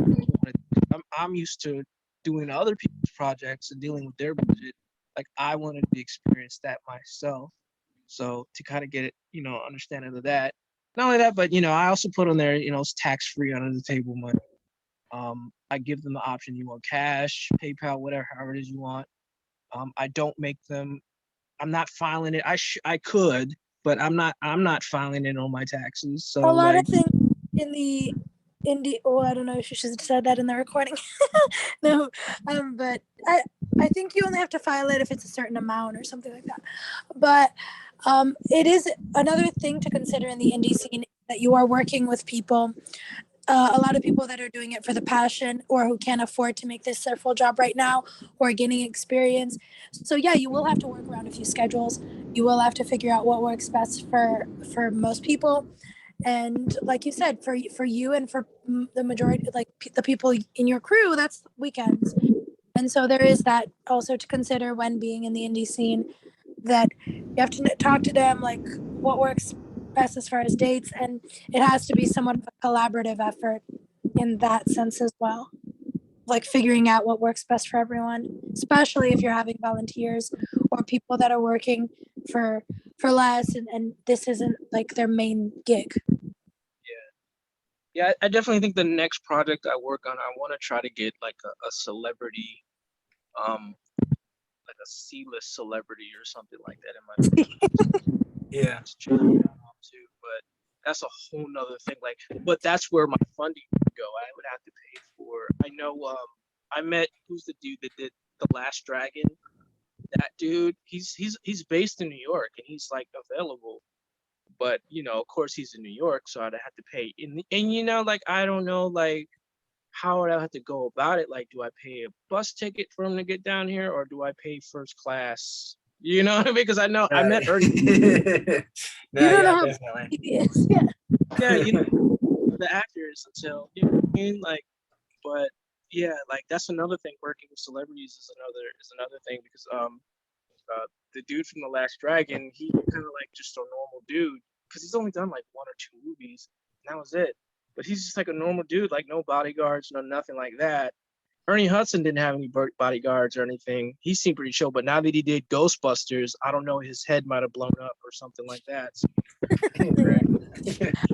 Guys, since it's already 12:06, Coda's gonna hurry up and I'm gonna go through this last bit. We're talking about. There's actually quite a few things to this, so I'm gonna try to bash it out. yeah, according to Coda, I'm an old lady now because I get sleepy at a regular hour. So. You get sleepy at 10. Don't lie. Honey, it's considered a regular time, okay? All right. We gotta go ahead and hurry then. All right. So the thing we're talking about is what to look for when you are going to be buying a camera. There are several different things you want to look for, several pieces of information to make your decision based on what you're trying to do. Of course, the very first one is it going to be a film camera or is it going to be a digital camera? And I'm not going to get into film cameras because that's a whole other thing and they're not really used as much now. Film cameras are going to add extra costs. They're going to be a lot harder to work I mean, with. there is a and resurgence of it, but yeah. the like, there's- production workflow and the editing workflow are going to be very different. It's going to add costs. So if you want to do that route, look it up yourself. I'm talking only about digital stuff. That's all. But I'm in the saying. syllabus, there are apparently a lot of things about film because we accidentally put them in there. So No, I put them in there on purpose, some of them. So you Oh, know, they do have there in the so syllabus, there many. are some videos to talk about film cameras specifically if you are interested in looking into that. But digital cameras is what I'm going to be talking about right now. Now, the first thing that we're going to talk about is bit depth. The bit depth, the higher the bit depth, the more possible colors the camera is able to produce, and the more colors and information can help prevent banding on images with gradation like a sunset or a sunrise in the sky. More data can also help maintain detail in overexposed and underexposed parts of the frame. Higher bit depth also helps when shooting on a green screen because it sees the green a lot easier and sees the difference between that color of green on the green screen and the color of green on somebody's outline of their skin where you know there might be light reflected on them, very small amounts of light that looks a little green. or they When have on olive on a skin. lower bit camera, it's going to see those colors that more like the same. So then when you're trying to key it out, it has a weird effect. So it cuts out part of the person because it has a little bit of green or something. So even though you can't really notice it with your eye, the camera's going to see it, and you're more likely to have issues if you have a lower bit camera using stuff like green screen compared to higher bit when you are trying to do green screen footage. It also makes color grading and post-production a lot better as there's more detail and info to work with. The most common cameras right now are 8-bit, 10-bit, and 12-bit. There's also a lot more that go beyond that, but the main ones are those three. And obviously, the larger the bit rate, the larger the file sizes are going to be. So bit depth, you can see in this picture right here, if you're separating those bars, 8-bit, it's kind of separated in chunks. The colors are more, they take up a larger portion of the bar. So then that color of yellow is larger than if you look at the 10-bit where it has a slow gradation from orange to yellow to green. And so because of the way it works, it makes the colors group a little more, and that's what makes it a little harder to see. 8-bit cameras means that they are 256 shades of red, 256 shades of green, and 256 shades of blue, making 16,777,000 colors possible in that camera. 10-bit makes 1,024 on each, which makes about a billion and a little over a billion colors. And then 12-bit cameras make over 68 billion color possibilities. So the higher you go, it exponentially grows the amount of color combinations. Our eyes can't really see that many colors. So once you get to 12-bit, you should be really good because you can work around with a lot. I know there's like 16-bit cameras now and stuff like that. So if you really need it for post-production workflows, visual effects and things like that, you might want to have one of those higher bit cameras, but 12-bit, 10-bit and 12-bit should be good for what you really need for what our eyes can see, because our eyes can see about, I think they said a little over 1 billion to 2 billion, something like that. So that's something to keep in mind, though. You want a higher bit depth if you can afford it. If you can see it in the picture on the left, the way they have their light shining against the wall on the 8-bit, you can definitely see the banding. You can see it being a little weird looking, when on the right image with the 16-bit, it's a very more smooth gradation going from left to right, right to left. And it looks kind of like the same color, because that part is a little brighter, but then it's getting a little darker as it goes. But the 8-bit camera doesn't really know how to handle that. So it's making one spot a lot brighter blue and one spot a lot darker blue as it goes. If you can see like the separate little circles within. So that is what having a higher bit depth will do. It also makes things like the sunrise, you can see it a lot better whenever you're seeing it in a higher bit depth, because it has more possible colors. So in the sky, when you're looking at the sunset or the sunrise, there's a bunch of different colors that our eyes are seeing at the same moment. And it's going from like very bright yellow and orange and reds, and they're crossing into each other and fading into each other, making it look like that. But if you have a lower bit depth that has less color availability, it causes this banding, which is just like a circle of color and another circle of color, and it looks a little worse. It looks a lot worse. The way it works really is it separates the colors into different pixels. When you have, actually, sorry, this is not bit depth anymore. Now we're talking about chroma subsampling, which also goes kind of in line with bit depth, because it's about color and what your camera can handle. Chroma subsampling is how much color data is maintained in the image after it's processed. There's 3 main ones that you'll see in cameras, which is 444, 422, and 420. What do those numbers mean? That first number means the luma value, or the light value. So every pixel, that's always going to be 4, because our eyes are more sensitive to light than it is to color. So every pixel is going to have a luma value, a brightness value. That way, because you would definitely notice if they tried to cut that in half or take out part of the brightness data to make the data a little less, the file size is smaller. So they always maintain that 4. They keep every single pixel having luminance data. The next number is if you look at the little box right here, you see those it's separated into 8 little pixel boxes. That next number is the color value for that top row. So from side to side, there's 4 pixels on the top row. And if you have a camera that's shooting 444, then each individual box is maintaining the red, green, and blue color information, each pixel. The next number is the bottom row. So it's the 4 pixels on the bottom that are next to each other. So 444 is raw imaging, and that means that all of the pixels are having, they're all having all the luminance data and all the red, green, and blue data, and each and every individual pixel is maintaining all of that data, because it's not really being processed in the moment. You're going to process it later. Now, when you get 422, that's where half the color information is lost in processing. But the way our eyes work, we won't really be able to notice it, or we'll hardly be able to tell. But that is also why whenever you go into editing, you don't want to keep reprocessing it, re-rendering it, and all that, because the more you export it, re-import it, and export it, it keeps halving that color data, which is going to make it look worse and worse and worse. So you only want to like finalize it and edit it and export it as little times as you can, hopefully just once. But what this really does when you're having the color information is, if you look at the U plus V and you look at 422, that row, you'll see that the pixel decides, okay, we're going to take from this left pixel and share that color information with the pixel next to it. And then we're going to take the yellow information from this pixel and we're going to share that with the pixel next to it.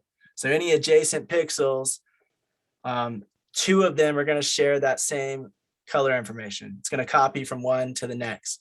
And so then all of them are going to have it's only going to be 4 separate colors in those 8 separate pixels, basically.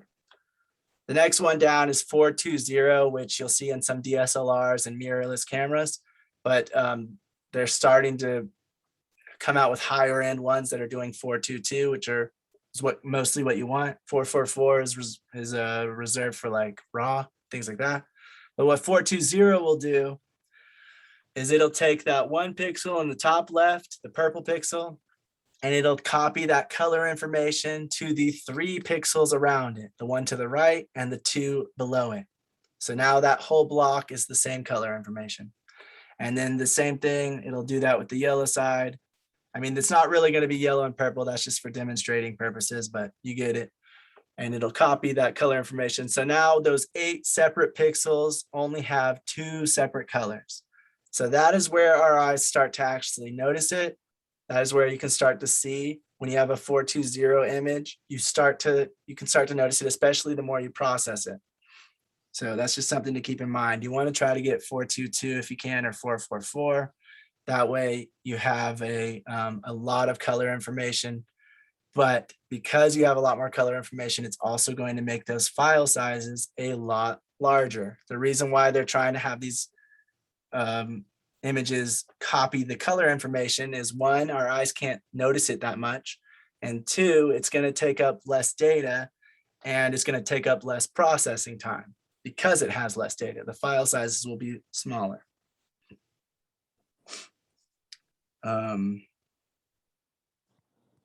So yeah, that's that. So you might have a 10-bit camera that can shoot 422. What does that mean? Well, that means it's 10 bits. That's going to be how much color, how many possible colors it can make given the camera. And 422 just means that it has every single pixel is going to be getting its own brightness information, and every other pixel will be getting its color information. And that'll look great. You won't really notice it, even though you think you will. You're not really going to. You look at these images, one's 422 and one's 444. You can notice it a tiny bit, but it's very minuscule. The reason why you'd want a 444 image is really so you can do post-production color work and work with more data. So you can change the colors a lot more and a lot easier. Because when you look at it side by side, you can notice it somewhat, but you don't notice it as much as you'd think with having that's half the color data in there, and it still looks pretty similar. And then from left to right, you can see 420, 422, and 424. As it shines on it, you can see the different color information in it. 444, the red's a little bit brighter, a little bit more, it stands out a little bit more, and it's a little bit darker in the other two.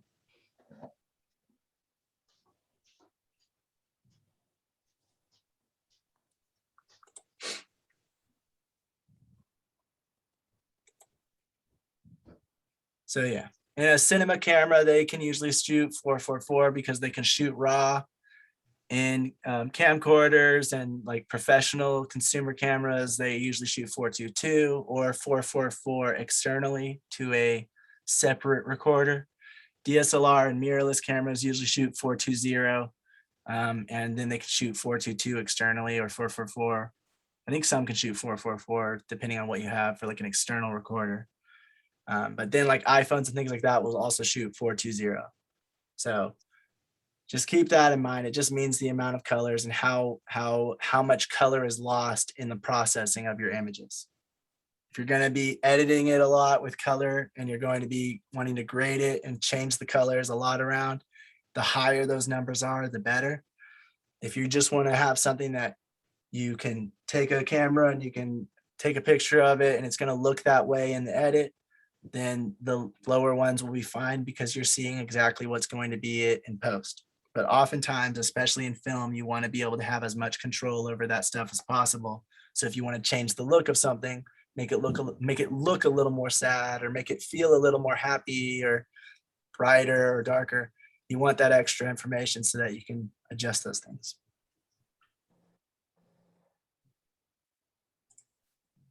All right, the next thing you want to talk about is, can your camera shoot RAW? Can it, or does it shoot log, or does it only shoot with what's called LUTs, which is a baked in color like Rec 709 that is going to be in the image in the final output.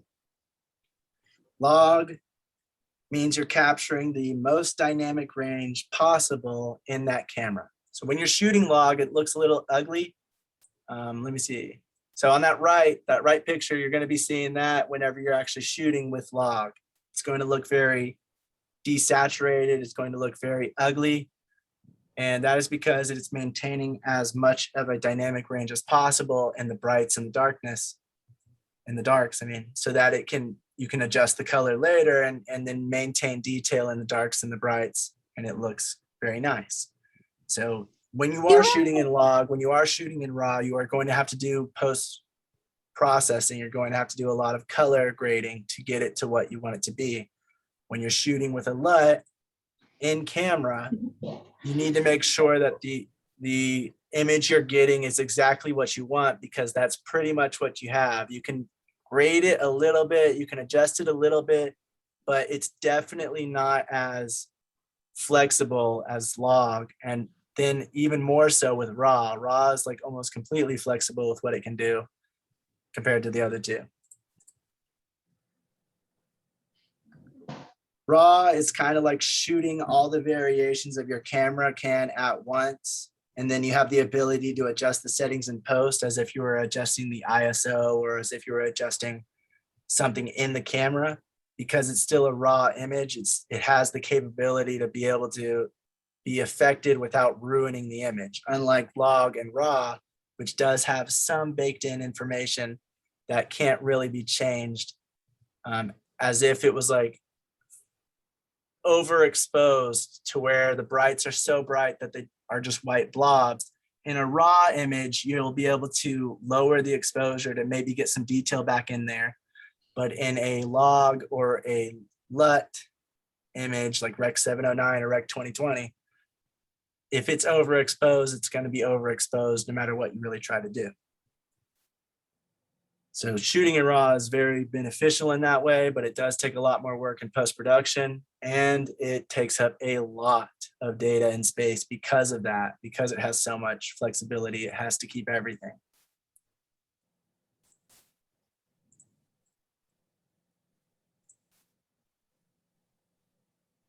But you can see like how much you can expand the colors and the image when you're shooting in RAW or you're shooting in log. You can change the way it looks if you're shooting with RAW. You can make it look completely different, and it doesn't change the highlights or the darks. When you do that with a LUT, it's going to make it look different. The color is already there. So when you're trying to change the color from purple to blue or purple to green, it's going to look weird because it still has purple in it. You're just trying to turn purple to green. But when you're shooting RAW and you shoot something that's purple, you can change it to green, because then you're kind of just telling your camera, I mean, I'm not exactly sure the exact specific technicalities of it, but you're basically saying, nah, that's green. And then it can tell itself that it's green, and the image looks green without trying to also look purple or look like it's coming from purple to green. It just looks green. And so that's the benefit of RAW that everybody likes. And the exposure thing, like I talked about, that's another thing. That's why everybody loves using RAW when you can, and why you want to be aware of it when you're buying cameras. Can it shoot RAW? Because you can make a ton of different looks with that.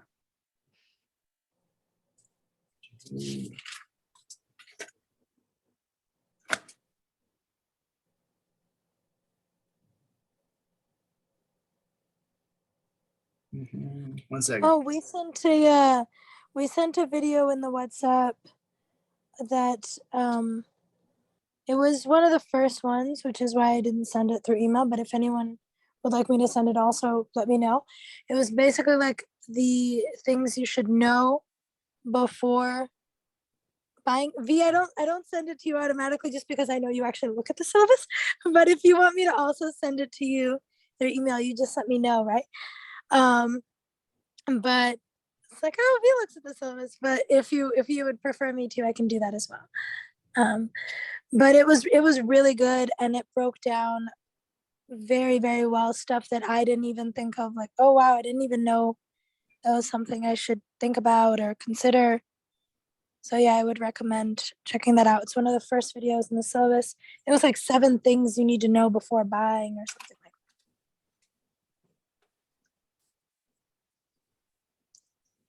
that. Yeah, now there is something I wanted to mention. There are different kinds. Oh, well, I already said this, but if you are shooting in LUT, if you are shooting with baked in colors, just make sure that whatever you get is what you want. So if you're shooting with a LUT that's already looking like the picture on the right, just make sure that in camera and on set, you're getting exactly what you're going to want in post, because you don't have as much flexibility and you can't really change it around after the fact. Normally, if you're shooting a film or a narrative piece, you're probably going to want to at least shoot in log, because it does have a more dynamic range that can have more detail in the darks and the brights, so that you can have a better looking image and affect more with the data there. And if you can, and you have the ability to, and you have enough time and money for post-production, unless you're doing it yourself, then you just need enough time. Shooting in RAW will give you the most flexibility when you get to post-production. Some people on set when they're shooting RAW, they don't even really care too much, because they're like, you can change it later. If it's too bright for you, just take it down. But with log and with Rec 709 or another LUT, you just need to make sure that it's a lot more along the lines of what you're going for when you get to post-production, because you can't change those as much. With log, however, there are different kinds. So depending on the kind of camera you get is going to depend on what kind of log it uses. C-Log, I believe that's Canon, and S-Log 2, S-Log 3, that's Sony. I'm not sure what F-Log is, but I know at least for Sony's sake that they say its version of log, you want to shoot at a higher exposure on set, because it's not picking up as much data in the darks, in the blacks. So you want to shoot at a higher exposure so you can lower it in post and then still have that data in the darks. And it'll look better than if you shoot it. It's going to look overexposed while you're shooting it, and then you underexpose it a bit in post-production. But if you don't do that, then it's just going to look too dark and the blacks are going to be very black. And there's going to be no data there because it's just complete black in the camera. So depending on what kind of camera you're getting, you also want to look at what kind of log profile it shoots in. And then you want to see what that log profile is like by doing more research into it. Does anyone have any questions or comments so far? Nope. Awesome. All right. Next thing you want to do is, does your camera shoot 4K? 4K is starting to be the norm of what is needed for like a acceptable camera for feature films and things like that. Like if you want to try to get on Netflix, pretty sure all the cameras they require to be at least 4K or more. But More like 8K, but yeah, 4K if it's like really low budget stuff. you said Okay. 8K for like Netflix things? Maybe, I don't know about that. Probably like 4 or 6K, yeah, no, I say. Depends Maybe. on. I just know like in the acceptable camera range, Yeah. they have like that certain number. When you read You the have to get- qualifications, they say 4K. This is dynamic. I don't range. think I'll go they're back to I don't that. think they're requiring 8K yet, because we're not there yet, but maybe one day. So 4K and higher are obviously going to have a lot larger files. The higher you go up, the larger the files are going to be again. Why should you shoot anything more than 4K if no one's seen 6K in TV? No one has a 6K TV. There's actually a few reasons. One is you want to future-proof it. So if people start to have 6K TVs in the future, in a few years, you'll be able to make and release a 6K version of your project. So if it's a big feature film, you'll be able to make a 6K UHD, whatever the crap, Blu-ray. Right now they're starting to come out with the 4K Blu-ray DVDs, Blu-rays, not DVDs. And so now they're starting to actually release those with different movies, but eventually they might move up to 6K. And so shooting in 6K now can allow you to future-proof it for if they get to that technology in a few years, you can make that version of your film or your project in 6K so that it looks the best it can at that time. 2, it gives you more detail to work with and a larger file, like an actual larger image. So downsizing, what's called downsizing, if you're fitting it to like 1080p or you're fitting it to 4K and you're shooting 6K, 12K, something larger than that. Downsizing from higher resolutions is going to give you more detail than shooting natively in 4K or 1080p. So if you're downsizing from 4K to 1080p, it's going to look better than if you just shoot in 1080p, because there's going to still be more detail there. It's just not going to, it's going to take out a bunch of that information when it converts it to 1080p, but it's still going to be somewhat more data in there than it would be if you just shot natively 1080p. And then 3, it allows you to, because the actual image is going to be larger, if you're editing in 4K and you shot 6K, you're going to have more room for that image to be able to be a little bit reframed and maybe do some digital camera movements after shooting. So you might be able to do like a slow pan from left to right, or a kind of like a digital zoom in, depending on if you feel like you need it for the project or something and something's missing. You at least have the option to be able to change it. And reframing, I've heard, even happens on big budget productions. I'm not sure how much those digital movements happen, but reframing does a lot, where they're like, actually, I want them to be a little more to the side, or I want them to be more center. Well, now they have the room, because they shot in 6K, 8K, 12K, they have the room to be able to move it around so that they can frame it however they like, even after they framed it on set.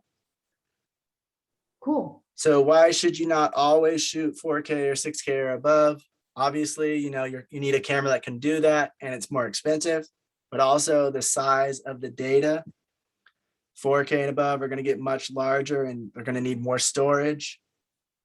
They're going to take longer to process, longer to import, longer to export, longer to transfer. If you're transferring from a hard drive to the computer, it's going to have more time because it has a lot more data there. The computing power and editing with 4K is much more taxing and needs a better processor, and for the computer to work smooth and work with the edit. Also needs a better graphics card. If you're working with anything like any kind of effects, 4K is going to need a better one. So those are some things you have to keep in mind, even if you're trying to get that 4K camera. If you don't have a computer that's going to be able to handle it or edit, and you're not going to have it anytime soon, then you might not need that 4K camera. But if you want it just to even downsize to 1080p, it'll probably look better than just getting a 1080p camera. And if you're trying to do 4K and you want to do and you want to use a 6K camera, just keep in mind the same thing. It's going to be a little bit more taxing on your computer, especially if you're trying to actually release it in 6K, which I don't even think anybody does that right now, because we don't have any formats that show 6K at the moment. I mean, there are a few like Netflix properties that I think is Netflix. I don't know. There are a few things that that show in 6K, and you can see more detail on the 4K image, but nowhere near as much as if you actually had a 6K monitor. So it makes some difference, but not like, from what I've seen so far, not too much, except for like detail in the background, something like that. Right. And that can be also, actually, that's a good thing to mention, is that can be something you don't really want to have to deal with as well. Why not shoot 4K? Well, if you look at this picture, for instance, you can see there's more outline in the building.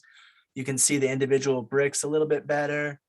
You can see the creases in his face a little bit more. Some of those things stand out a bit more. Whenever you get more detail in there, you can see more things. And sometimes you don't really want to worry about that. So that could be a reason you don't want to shoot in 6K, but you just shoot natively in 4K because you don't want as much detail as 6K offers. Even though you're downsizing, it's going to have more detail than it would if you shot in 4K, for instance. Or maybe you don't even want to shoot in 4K, you just want to shoot in 1080 full HD. Then it's not going to have as much detail in those background things. You're not going to have to worry about that, but you will if you're shooting in 4K or 6K. If you look at this image, you can see what I was talking about reframing. 4K is that whole screen, 1080p. You can see the little chunk up there in the top left. then it goes 720, 480. So with 6K, I think it's, I don't know if I have a picture of 6K, but basically 6K is bigger than 4K, but it's not like as big of a difference between 1080p and 4K. That's a huge difference. But that way, if you're downsizing to 1080p from 4K, you have a lot of reframing that you're able to do if you want, because there's so much space for that little box to move in. If you look at these pictures, you can just see like the individual strands of her hair. You can see a lot better in 4K, and that might be distracting if you didn't want that to happen, or you might like it better, you might not. Some people do, some people I've don't. mentioned that they see like signs that should be blurred out in the background, and it's really distracting, and it doesn't look as good because you don't know where your eyes should be looking, because it's too everything's too contrasting and everything's too detailed, so it can be a little crazy on the eyes. Well, there's a difference between 8K and 4K. I can only find 6K, but it's another big, huge difference. So if you're shooting in 8K and you're going to downsize it to 4K, well, you have a lot more room to move around in now. That's the Can you go Pocket back 6K versus. What was that? Go back? Yeah, I just want to take a quick snaps of that. Oh yeah, definitely. So I do take the occasional notes, and I have like I folder it so that if I need to reference anything that we've talked about, that's what I do. Oh, cool. Yeah. But yeah, So- see, so if you're shooting in 8K and you're going to downsize it to HD, well, now you have all the room in the world to reframe if you'd like.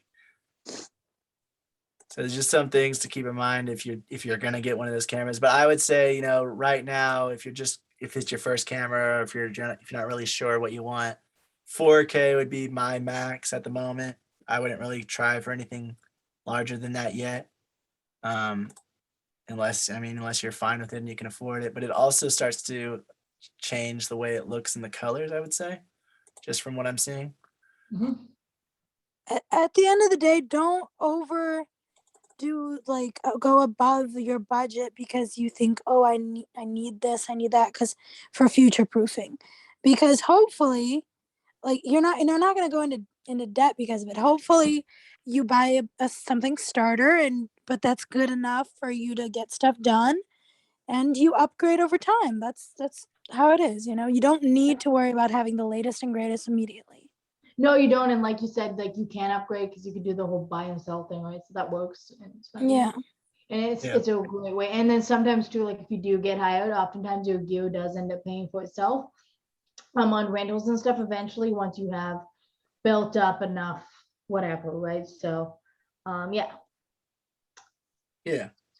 So, and yeah, like Priscilla said, if you're buying the best and the most expensive camera, well, you also have to think that those things have accessories, and then you have, like I was saying, the storage space that it requires, the computer and the computing power that it requires to run well. And Yeah, you're buying a camera, you're not just buying the body, you're buying the lenses, you're buying the case, you're buying the tripod. It's yeah, so I'm just going through the list of things you want to look out for when buying a camera, but don't think that you need the best of all of these, because you're probably not even going to find the best of all of these in one camera. Every camera is made to do different things. Some are better with color, some are better with low light. It just depends on what you're trying to do, but these are the things you want to look out for so you know what to look for. The next thing is dynamic range, which I already talked about a little bit. That is the gradation of darks to the blacks to the whites. So it's how much gradation there is and how much it starts to like separate it and chunk it down. So if you have a camera that can't shoot as well with that doesn't have as high of a dynamic range. There you go. You don't have a camera that doesn't have as high of a dynamic range. Then you can see, like in this picture in the middle, if its gradation range is this middle right here, then everything to the left is going to treat it as pure black. Everything to the right, it's going to treat it as pure white. So it doesn't have too much room to have like darks going into whites and whites going back into darks. and it doesn't have as much of a gradual change. It has a gradual change in the middle, and then it's like, that's all white, that's all black. And it starts to look something more like this when you have a camera with a smaller or narrower dynamic range. It looks more like the picture on the right. It's treating that brightness as white, and it's treating those darkness as black. So it's not, you can't really see, yeah, there we go. You can't really see as much detail in the image in the right because it's not there. It's treating that bright as white. So it's just cutting out a bunch of those detail of the bush. And now it kind of looks like a weird blob. And same thing with the shadow of the trees in the water. You can't really see it on the to the right. You can see a little speckle of light in the middle, but the rest of it is pretty much just complete darkness. When compared to the image on the left, when you have a wider dynamic range, higher dynamic range, wider dynamic range, it has more information in those darks. It has more information in those whites, and it has a more of a gradual change that it's able to see and acknowledge. And that way there's more data there so that you can see all that stuff. You can see the bush and you can see it separated. It still has a little bit of overblown parts like that patch of dirt or sand or whatever that is. And it still has some darks that are a little bit more crushed, like in that cave area over there. But for the most part, there's a lot more information and a lot better. It looks a lot better than that one on the right that has a narrower depth dynamic range.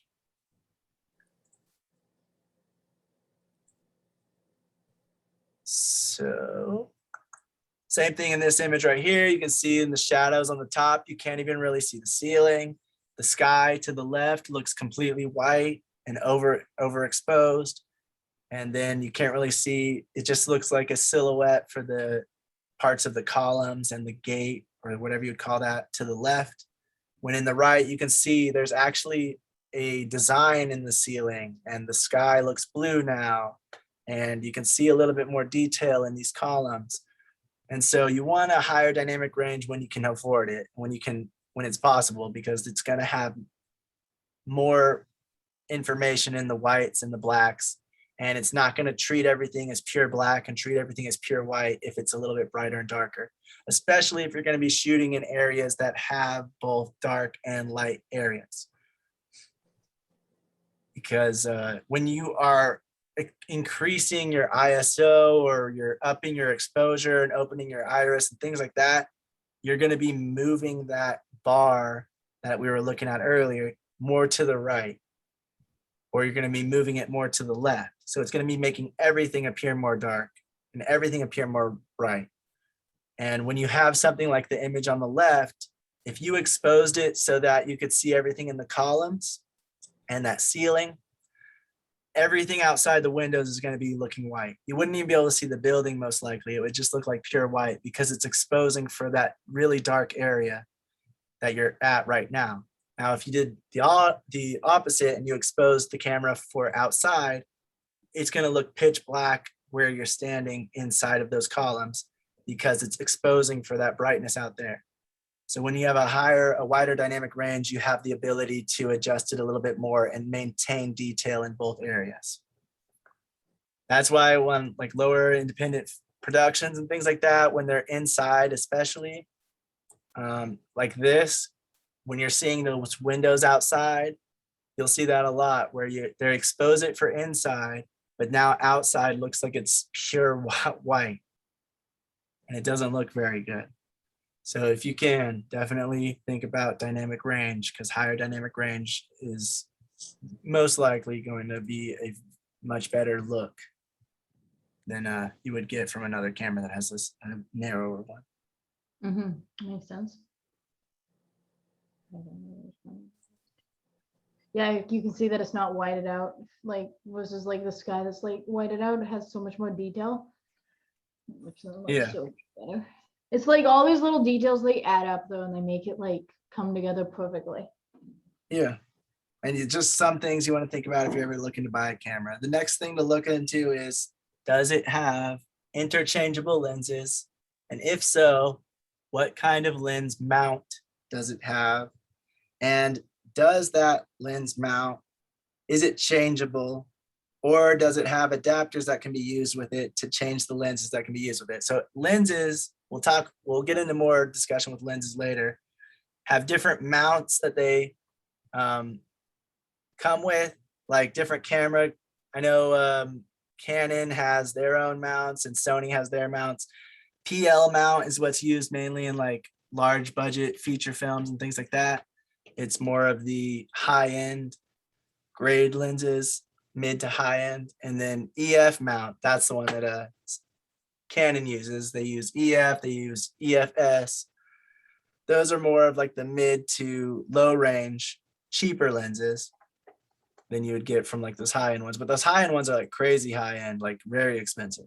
And it's just the way that it's designed to fit the camera so that the camera and the lens stay the exact distance away from each other so that there's no change in focus or anything like that. It maintains its distance and it locks into the camera so that it doesn't move at all. So each camera will have their own, because they have their own, the way their sensor works, the way their lenses work is different. So they have these different locking mechanisms to keep it as close or as far apart from the actual sensor as they would like, so that it works the way they want it to. But you want to be aware of what kind of lenses your camera accepts. I know there's some cameras now that are starting to come out that actually allow you to change the lens mount itself. I believe one of the Canon cameras that came out, because they're starting to come out with their new lenses that are these RF lenses, where it's like a little bit wider and it locks a little bit differently. Because they're starting to come out with that, I think they had a new camera that is able to exchange its lens mount to either PL, EF, or RF so that you can use any of these lenses. But most cameras in general will not have a changeable lens mount. That doesn't mean you can't change the lens. It means you can't change the kind of lens you're getting. So if you have an EF lens mount, you have to get all those EF lenses. And there's a lot of them, some from third-party companies, some from Canon itself. But you just got to know that if you get a PL lens, it's not going to fit to your EF mount. And so then you want to be aware, and there's some adapters that you can get that allow you to put different lenses to different cameras, like an adapter that can go from EF to PL. But you just want to be aware that's an extra cost. And again, not every camera allows those adapters. Those adapters don't work with every camera because I don't know exactly, but my guess would be the way the camera works and the way the lens is working to get close to that sensor, it won't work if you add something in between it for some cameras, for whatever reason. Do you know, Brian? It's an electronic. So some cameras have autofocus features, which is an electronic feature. So you can see like on this lens here has the little that little golden pan ring. Yeah, the little stripe or whatever. Yeah, that's what's connecting the camera electronically, which you're giving feed into you're telling the camera I want focus, like specifically with zoom lenses and lenses with autofocus. So you wouldn't be able to use those lenses, but if you have prime lenses you could most likely affix to any kind of camera you want. But if you have like a specific lens, like a zoom lens, I keep saying zoom lens, but an electronic lens, you wouldn't be able, some lenses you'll be able to work with it, but you won't be able to use the electronic features. But a lot of them won't let you even like use it. You'll be able to mount onto it, but you won't even be able to see out of it because even the iris is electronic as well. So yeah, that's the thing. It's the problem is the electronic lenses are the other issue. So but some adapters, they do are made specifically for some cameras and will like be able to connect the lens with the camera. It's not preferred. It's not the most best, but and it just sounds really expensive altogether. But that's the only thing about it's the electronic lenses, which are good. I mean, people don't really rely too much on autofocus too much. Autofocus has come a long way and has gotten really, really good, but we're still at an age where it's kind of just like, I can live without autofocus features, Right. Yeah, I cool. think you can rely on them too much and they can become like, and they're not always right too. So they can become like annoying if you rely on them and then they mess up. Right. So yeah, that's just something to consider when you're looking into buying a camera. Just see what kind of lens mount it has, see how much those lenses are that can attach to it, see if you're able to change the lens mount, see if you're able to have an adapter that can adapt that to a different lens and if it'll work. And just be sure to research that. We'll talk more about lenses in general and the specific lenses and things like that later on, but just for a camera itself, it's going to have that gray, that metal circle that's right where the sensor is, where it's going to have what kind of lenses can attach to it. In this instance, it would be the RF mount by Canon. And, and then this one, it's the EFS lens, which is also by Canon. And then the EF lens, which is by Canon. And so even Canon itself has different lenses. So you just want to be sure that you're not just thinking that because it's a Canon camera, you can put these other Canon lenses you have to it, because I think Brian brought this up before, but they're constantly like upgrading or changing their lenses and their lens mounts. So with other types of cameras, you might be able to get away with just having the same kind, but certain ones you're going to have different lenses depending on what camera you're getting from them, even if it's the same brand. But PL lenses are what's used more in like the actual motion picture industry, and it's the standard, but they are very expensive. They can be very expensive, especially depending on which one you're getting. And then you also have to have a camera that can have a PL lens mount, or a camera that's able to have an adapter for that if you're trying to get that grade of lens. But those are very expensive. They can be anyway. That makes sense. All right, next thing we're talking about is sensor size. Sensor size can be, the main ones for video is full frame, APS-C, or micro 4/3. Medium format, I believe, is used more often for pictures. I'm not entirely sure on that, but I know full frame, APS-C, micro 4/3 are used quite a bit. The full frame is obviously bigger. APS-C is the next step down. It's about 1.5 to 1.6 crop factor. I'll talk about that in a second. And then micro 4/3 is a crop factor of 2. So when we are looking at sensor sizes, the first thing, well, one of the things that gets affected is going to be the depth of field. Because the sensor is bigger and because the way that lenses work, which we'll look at in a second, when you're putting it to a full frame or a APS-C or micro 4/3 camera, it's going to have a different depth of field based on the lens itself. Micro 4/3 has a shallower depth of field compared to the full frame that has a more depth of field, and that's because you're using these larger lenses. These like the focal length is going to be larger because of what the sensor actually does. I think I have a picture so I can show. Okay, so the crop sensor, micro 4/3 sensor, and full frame sensor. To make an image look the same, to make it look the same frame wise, like you can see these 3 pictures, they have the same framing. The yellow house is in the middle, blue house is on the left, and that white house is on the right. On a full frame sensor, using a 35mm lens, you'll get that image. So it's 35 millimeters and it looks like that. On a crop sensor, using a 22mm lens, you'll get that because it's cropping that image down. And so it's kind of zooming in on it in a way. And then on the micro 4/3 sensor, you'll have to use a 17mm lens because its crop factor is 2. So it's making that 17mm lens look more like a 34mm lens, which is pretty much that 35. Because of that, because of the way it's cropping, it's it's only capturing that one part of the image, so it kind of looks like it's zooming in. And because of that, the higher the focal length on the lens, the shallower the depth of field will be.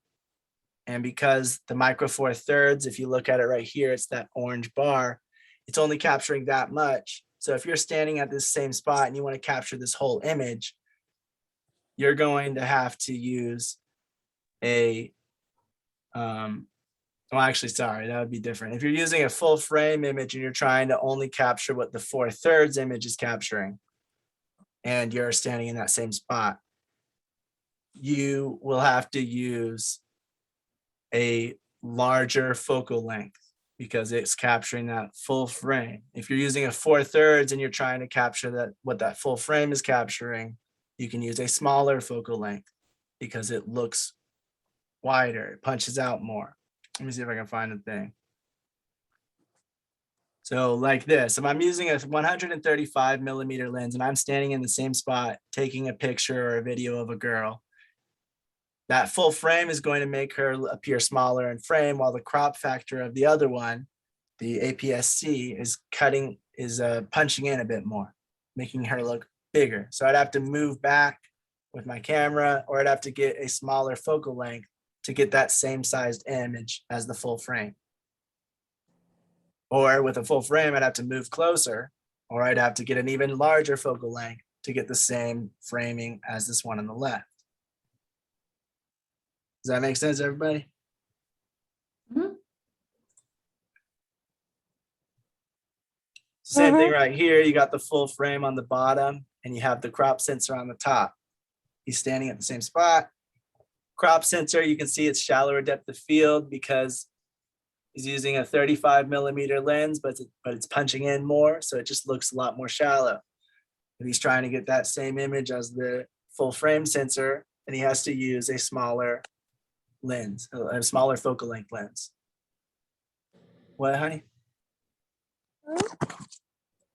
What I did you didn't say.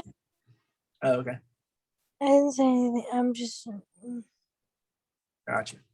I think I dropped my phone. Gotcha. So full frame would actually help if you're in a very small area.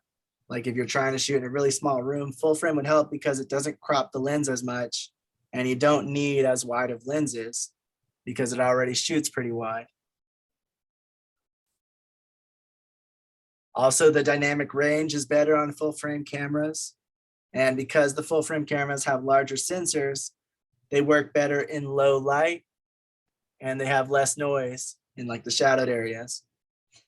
Full frame and larger sensor cameras are also more expensive, and the lenses are much more expensive, especially for full frame.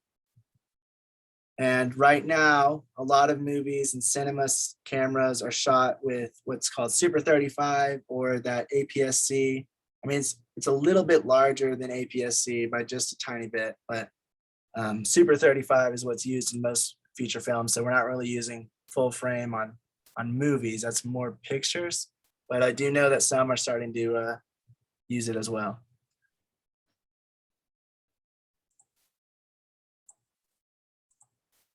So like when I was shooting with James on our short, he had the Black Magic Pocket Cinema 4K camera, and that has a micro 4/3 sensor, which has 2 times crop, which means that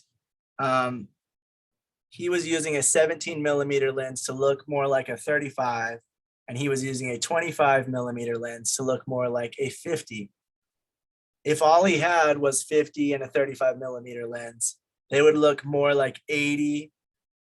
I'm sorry, they would look more like 70 and they'd look more like a 100 millimeter lens because of how the crop factor works. So it also works in reverse. If you are wanting to kind of punch in on stuff without having to get too close or without having to have some really large focal length millimeter lens that's, you know, a foot long, then having a smaller sensor size might actually help because you can have a smaller focal length lens and it'll still punch in as far as you would with a full frame sensor with a higher focal length or by walking closer.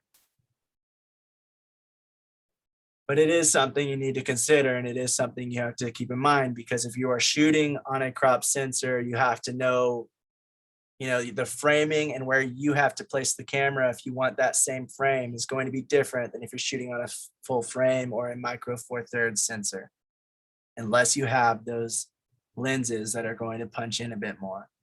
And you have to just keep that in mind as well. You'll need different lenses, different focal lengths for the different kinds of cameras, especially if you start getting into like having multiple cameras, then it could start to get confusing. You just need to make sure you keep track of what kind of focal length is going to look the same as the other camera you're using. So if you're using full frame sensor at 35 millimeters, then the closest thing you can get to it on a micro four thirds would be a 17 millimeter lens. And all those kinds of things have to be taken into account. So yeah, that is a lot of stuff to have to look into when you're looking for a camera. All right. So what else? All right, another thing to consider is frame rates. Frames per second. 24 frames per second. That is the NTSC, which is like North America, Canada. That's their film standard right now. 30 frames per second is video. But in UK and Europe and other places like that, they use PAL, which is 25 frames per second for their movies. And I can't remember what the video is for them, but 50, I think. But yeah, so depending on where you are, you might be using different ones like that. But I'm just going to be talking about America and Canada. So 24 frames per second would be our film rate, our frames per second that we would use. Frame rate, that's what I mean. So one thing you want to keep in mind when you're talking about frame rate is when you say 24 frames per second, or when your camera says it, it most likely means 23 frames, 23.976 to be exact. And it just ups it to say 24. Same thing with when it says 30 frames per second, it really means 29.976, I believe. But there are also some cameras that actually allow you to shoot true 24 frames per second. So just want to be aware of that. I mean, I've never really heard of anyone truly needing 24 frames per second for whatever reason, but there are some cameras that allow both. And it'll be different in your editing. You don't want to shoot it in true 24 frames per second and then edit in 23.976, because that'll make it a tiny bit different and a tiny bit off. So you just want to be aware of that. If you do have that camera, if you do have something like that, if it can shoot true 24 frames per second, honestly, there's not really that many uses for it unless you're specifically requested to do it. I think it'd just be easier to shoot regular 23.976 because that's the standard right now. But if you want to shoot stuff like slow motion, or if you want to have some slow motion scenes in your project, then you're going to want to have a camera that can shoot at a higher frames per second, so higher frame rate. So you can slow it down and it'll be smooth and not jaggy, like we actually saw in Monday's meeting. 60 frames per second can be slowed a little under 50% when you're shooting it, when you're editing in 24 frames per second on like for a feature film. 120 frames can be slowed under 25%. 240 frames can be slowed to as much as 10% when you are shooting in 24 frames per second. So depending on how much you want to slow that thing down, you need to have a camera that can shoot at that high of a frame rate. Not all cameras can shoot high frame rates. So if you know that you're going to want to have slow motion effects in your upcoming project or in a lot of your stuff, or if you just want to have the ability to, you want to make sure you're checking out what kind of frame rates that camera can shoot, just to be sure.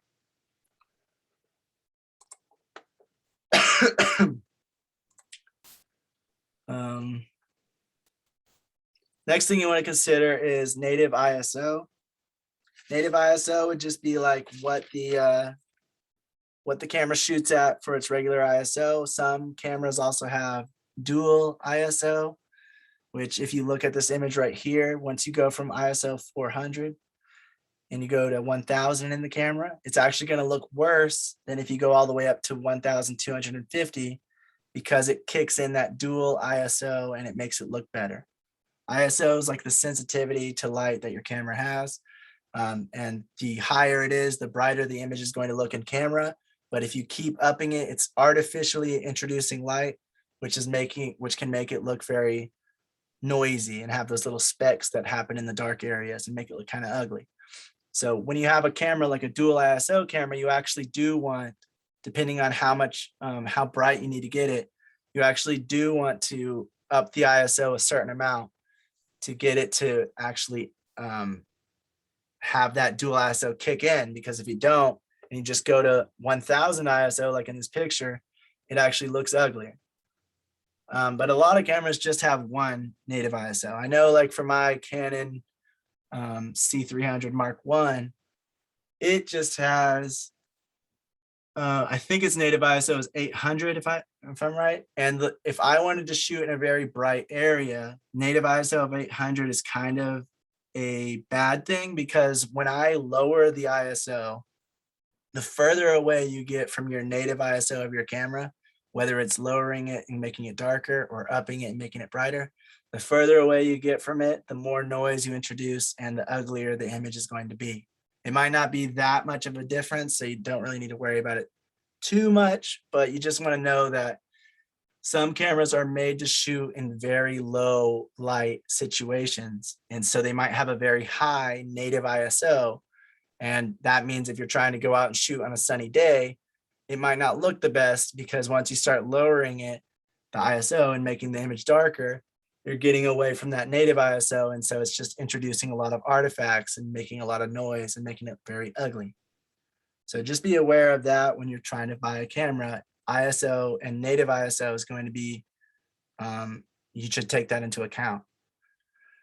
A lot of cameras also like show what the range of the ISO can be, but honestly, you don't want to go too high with your ISO no matter what the camera is, because usually it's just going to make it look ugly. But I mean, that depends. Some cameras are really good at handling ISO, and the higher you go, it still looks usable. And some cameras are very bad with ISO. So if you start doing it, it'll immediately start looking ugly.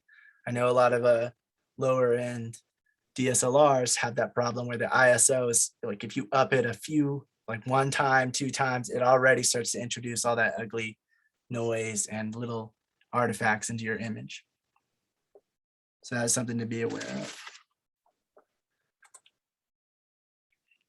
The other thing, another thing is just like, specialty functions that it might have. Some cameras have these built-in ND filters that can help to where you don't need to buy separate ones to put on your lenses. And also it helps so that you can have something else on your lenses if you want. If you want a different, like a polarizer or whatever, you can get that instead of having an ND.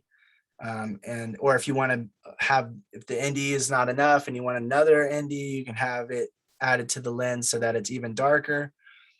So that's just like an extra function that comes in handy and is built into the camera to where you don't really need to buy external ones if the ones in the camera work for you.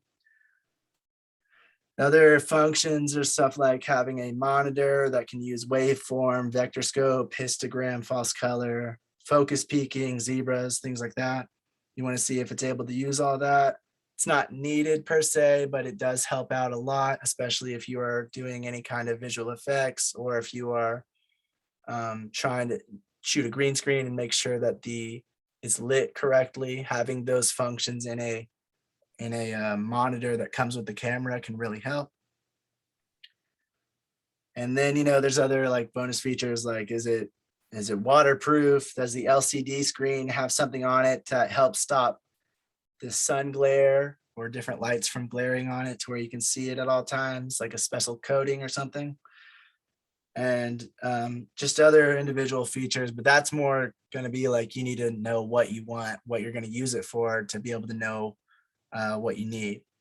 So those are just some extra features that aren't really necessarily needed because, you know, with ND filters, if it's built in, yeah, that's great, but you still are able to use ND filters on your lenses as well. So you don't necessarily need it built into the camera.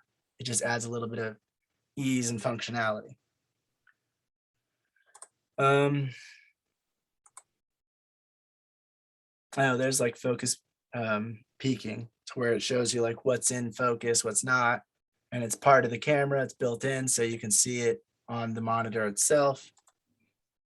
And then like that's an external monitor, but if that was on your camera and it has those histograms or waveforms, you can see it and see what the brightness and where the areas are that are bright and dark. And so that stuff's good. False color.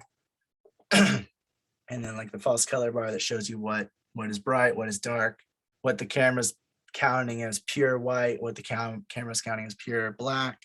That way you know if you have details in all of those places.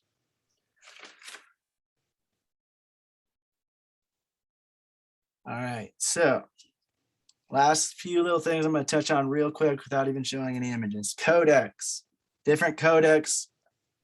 You know, there's codecs that have lossy or lossless data. This will largely come down to each camera, how they function and what codecs they use. Some use multiple, some use a specific one. You got to know which ones they use and what they do, but you have to look it up based on whatever camera you're trying to get. Another thing is what's called form factor. And that's just like how the camera's built, how you hold it, how it handles. The lighter and easier, is it like more of a one-man camera, do it yourself kind of thing, or is it a larger, heavier one that is built more for a crew? And also the larger and heavier they are, the more like robust and sturdy tripods and equipment you'll need to handle it. So the lighter ones have a lot of consumer products and stuff that are coming out that you can use to use it like with gimbals and things like that, a lot easier than the ones that you're going to need. You'll need to buy a more expensive gimbal, a better one that can handle a larger and more robust camera. If the form factor is very large and heavy, if it's like a more professional camera, you need to have more professional gear to use it. That's another reason why you want to take into account those things. It's not just the lenses, it's not just the camera, it's also all the gear you'll need to make that camera work. So if you can afford a expensive camera and an expensive lens, but that's it, then you're not really going to be able to use it as much as if you can afford, you know, go in the medium range to buy the camera and lens and then buy that gear so you can make it all work together and have more available, and you have more things you can do with it. Another thing to consider is, does the camera shoot audio internally that you can use as a scratch track or a reference, or will you need an external mic connected to it to do that? What kind of memory does the camera take? You know, does it take SD cards, compact flash cards? Does it take CFast cards? Because those are different prices and different ranges. And you also want to think about like how much data you're going to be using. If you buy 4K and you're doing 10-bit and you're doing 422 and you're doing high dynamic range and you have all the things at the highest settings and you're going to be eating up a lot of data. And things like CFast cards, apparently they're very expensive. I've never used them. I've used compact flash and SD, but compact flash are more expensive than SD cards and CFast are more expensive than compact flash. So you just want to be aware of what kind of memory the camera uses, because that'll change the pricing of overall what you need. Batteries, how long do the batteries last in this camera? And then durability, how durable is that camera and how long do they usually last? Those are things you want to look into. Last little thing, used cameras. When buying used cameras, be sure to know when the camera was manufactured and ask the seller when they bought it. A camera manufactured for 4 years has a 4-year window of how much older it could be or how much newer it could be. If it went from 2008 to 2012 and they bought it in 2008, well, that's an extra 4 years of age that it has. If they bought it in 2012, well, there you go. That's one of the newest ones that was manufactured before that camera stopped being manufactured. So figure out when it was manufactured and for how long, and then ask the seller when they bought it and if they were the first owner. Also ask them if the camera was rented, if it was ever rented out to somebody else, because that adds, extra wear and tear on it, because you don't know how those renters handled it or how they dealt with it. What environments was the camera in? Was the person were they a videographer that was trying to shoot outdoor stuff by the beach all the time? Well, that's probably going to have more wear and tear than somebody who was shooting indoors in a controlled environment. So you want to be aware of that. You want to know if the camera was ever serviced or repaired. You can actually call like a camera manufacturer, give them the serial number of the thing, and then they can tell you if it was ever manufactured or repaired or reserviced by them. If it wasn't by them, you would just have to rely on the owner of the seller and just ask them. And if, you wouldn't really be able to verify whether they're telling the truth or not if they took it to a third party, if it was if it was serviced or anything. Ask what the firmware is on the camera, and then look up what the latest firmware is. And then you can ask the seller to update it to the newest firmware, because apparently sometimes that could cause issues.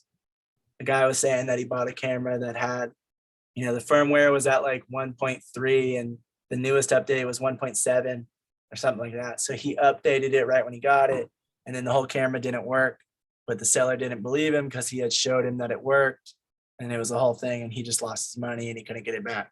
So you always want to be sure that it's up to date as much as it can be, because you want to make sure that it's not going to cause any issues.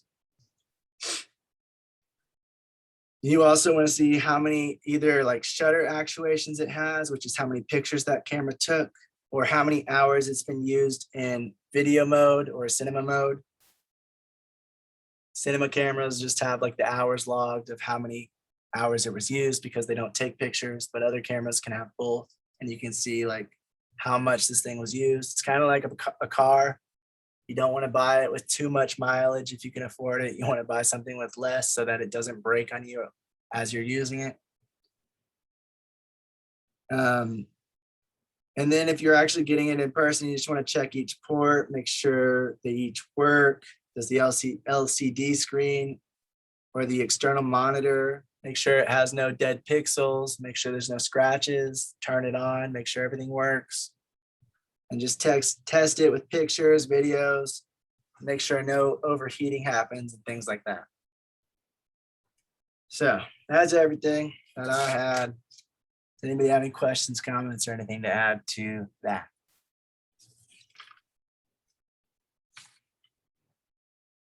A lot to look into, so just be aware. Those are the things that like mainly want to look into, and then you just want to see if you're ever shopping for a camera, don't think you need the best of the best out of all of these things. Make compromises where you can, fit it within your budget. Also think about all the external gear and the external accessories you'll need, as well as lenses. Don't just think about camera body, because that is an issue I've seen a lot of people get themselves into, where they buy a red camera or they buy like a RE mini, but they just buy the body. And then, oh crap, I don't have enough money for that lens. I don't have enough money for that, the tripod that can handle that, or the slider that's able to hold that much weight. There's so many things to it. So you just want to be sure you know what you're getting yourself into, and don't overspend what you can't afford, or don't buy something if that's all you can afford, because there's other things that go to it. And so you don't buy a car without knowing that you're going to need gas, and certain cars need diesel, and you don't buy a car like that if you can't afford diesel all the time. That's the main comparison. So yeah, and of course, maintenance on the more expensive cars is more expensive as well. So that kind of stuff you'd have to factor in.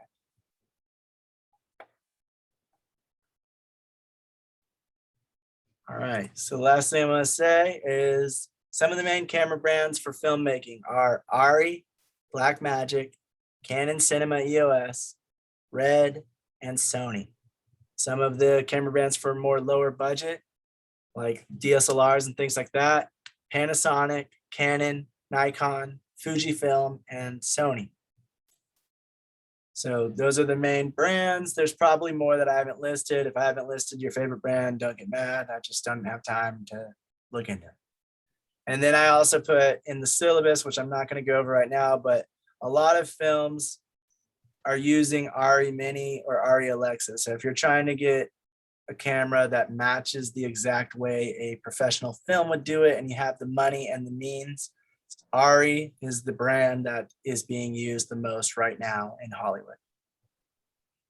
But it's very expensive. V said, interesting, the shutter thing like a mileage in a car. Wow.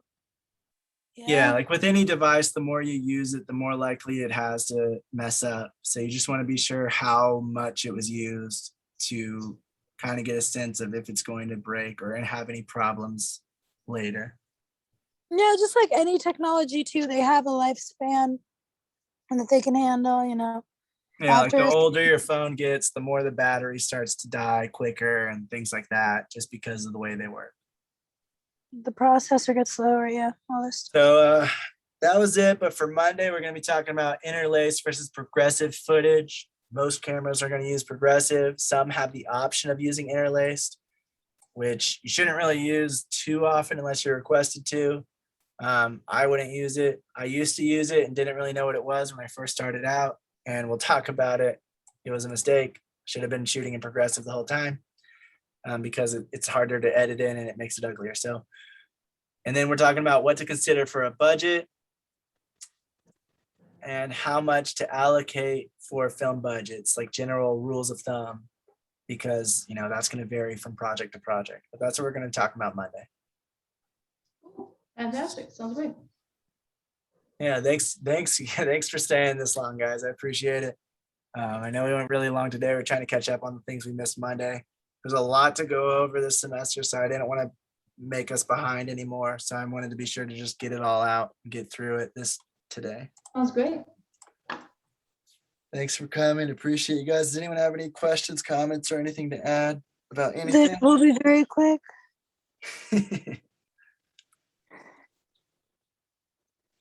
Okay, no, that's great. Good night, everyone. Good night. Good night, guys. Appreciate y'all.